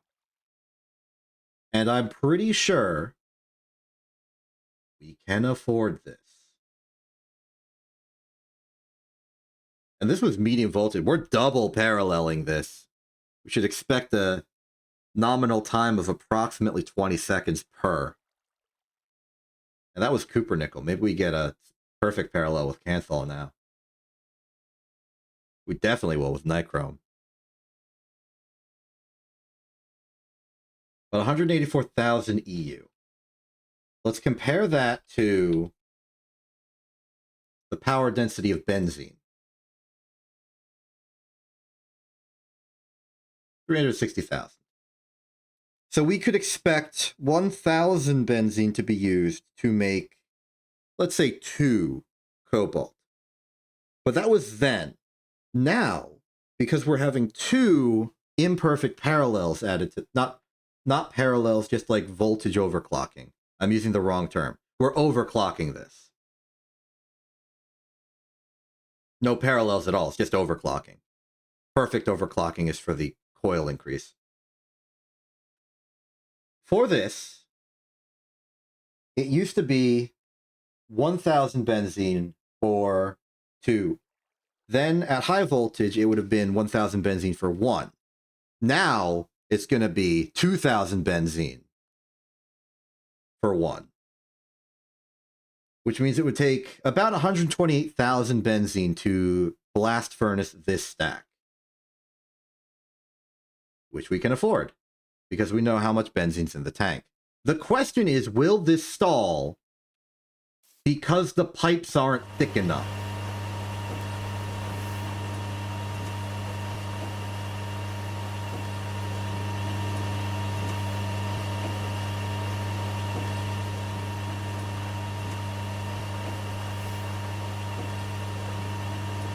That was scary. This is a little scary. Oh, let's check the timing so that we know if my estimate was correct. Less than 20. 19.2. That was pretty close.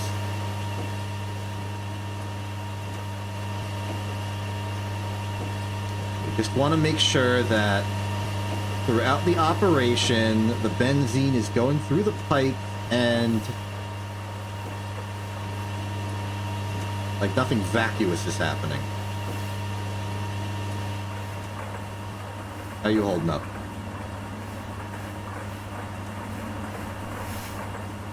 You're draining quickly, but that's indicative of you working. Like, it has time to refill the pipe.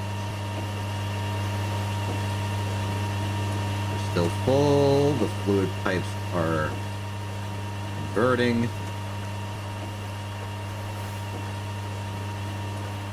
I think we're good.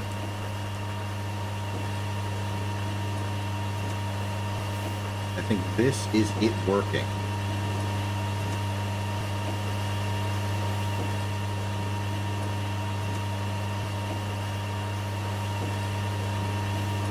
All the stone dust, I'm gonna use them now.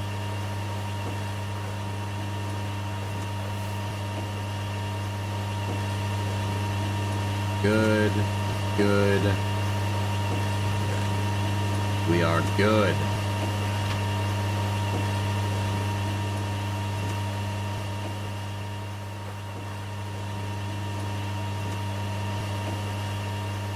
Okay, so as I let this run through as just some sort of noise and timing thing to just like give this narrative sense that things will happen in between streams, so it'll just be this thing cooking and me doing other improvements. I think we're in a good spot.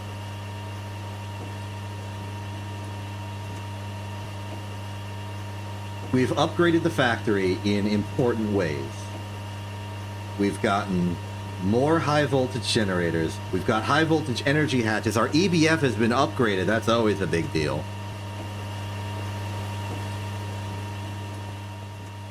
We've got some more high voltage machines to work with. The cutting machine is ready. We've used the assembler. We've made the implosion compressor and used it to make new lenses. And we got somebody running the machine. So that is all nice and good. The next step is naturally getting the vacuum freezer. Then nichrome coils. And with the nichrome coils, upgrade the EBF even further to get more energy efficiency and speed and temperature requirements. I didn't even check the EBF's temperature requirements on the coils of the recipe. I'm checking.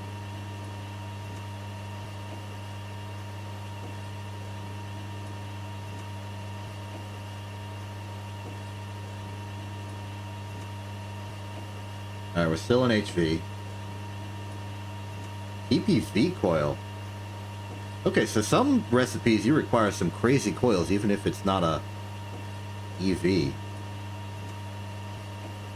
Like Manilium needs nichrome. A lot of these need EPV. Anthol, cupronickel, nichrome.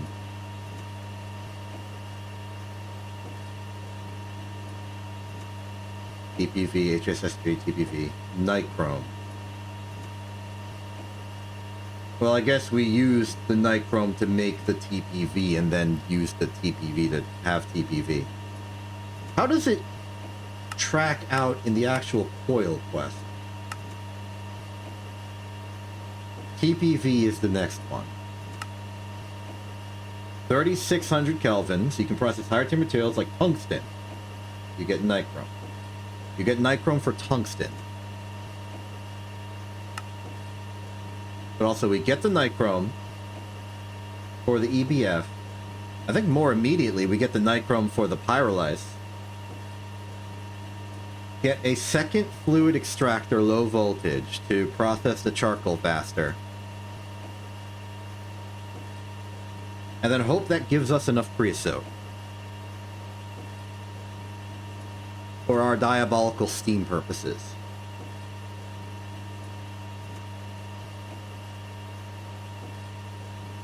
That's the plan.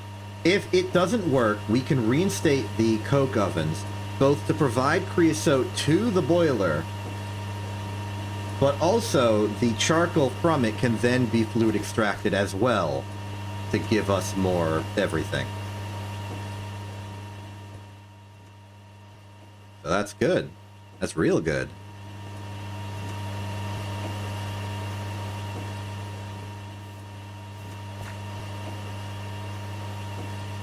Other things we want to do is maybe just upgrade every single machine in the clean room to high voltage. Get another squad of 4 turbo gas turbines and do this thing that we're doing already, but with high voltage. Convert that to a high voltage diode. All the machines inside are just high voltage and we can just run them.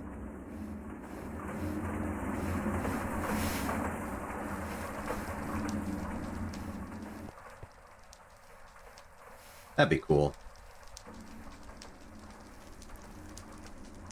Thinking about it, we have the high voltage assembler, we have the high voltage cutter. If we make the high voltage laser engraver, but don't want to do the high voltage shenanigans, we could just swap out the 4 amp diode with the transformer we're already using.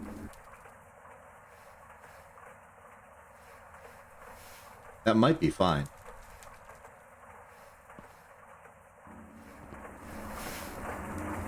We got options.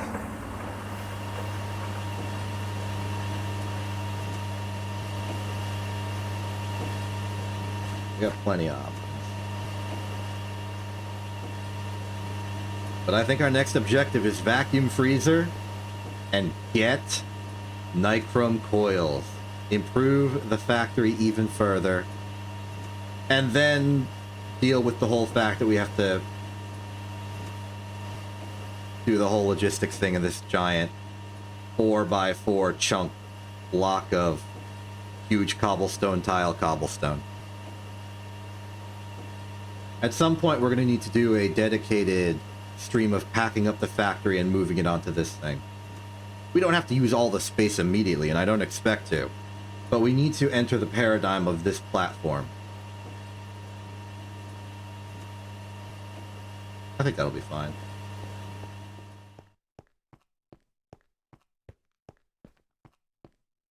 Oh, I was confused as to why it seemed like this part of the implosion compressor was hollow. It's because that dirt staircase was, like, flush into the wall of the cliff to the side. It looked like it was hollow, but it was dirt in front of it. I got perspective confused. I thought, like, only half of the machine was being rendered or something. Or something catastrophic went wrong and it blew up. Neither of those are true.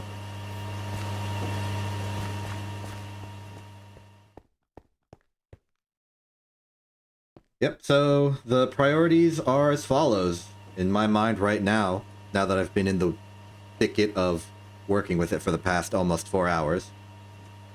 Vacuum freezer for better freezing technology. Use it to get nichrome coils. Upgrade the pyrolyse oven at the very least, so that we can get more benzene production to help counteract the fact that we're using more fuel everywhere.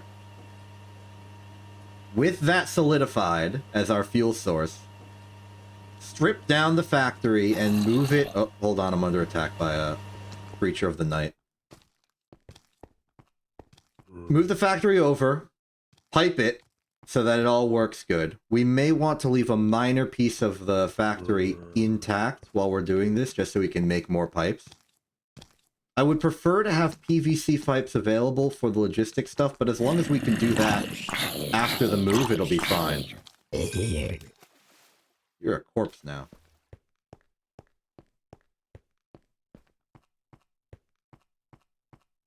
But yeah. Vacuum freezer, get nichrome, upgrade coil, upgrade fuel production, transport the factory onto this platform, make PVC, start logistics revolution. I'm Exception, this is in TV, have a good day, and good night.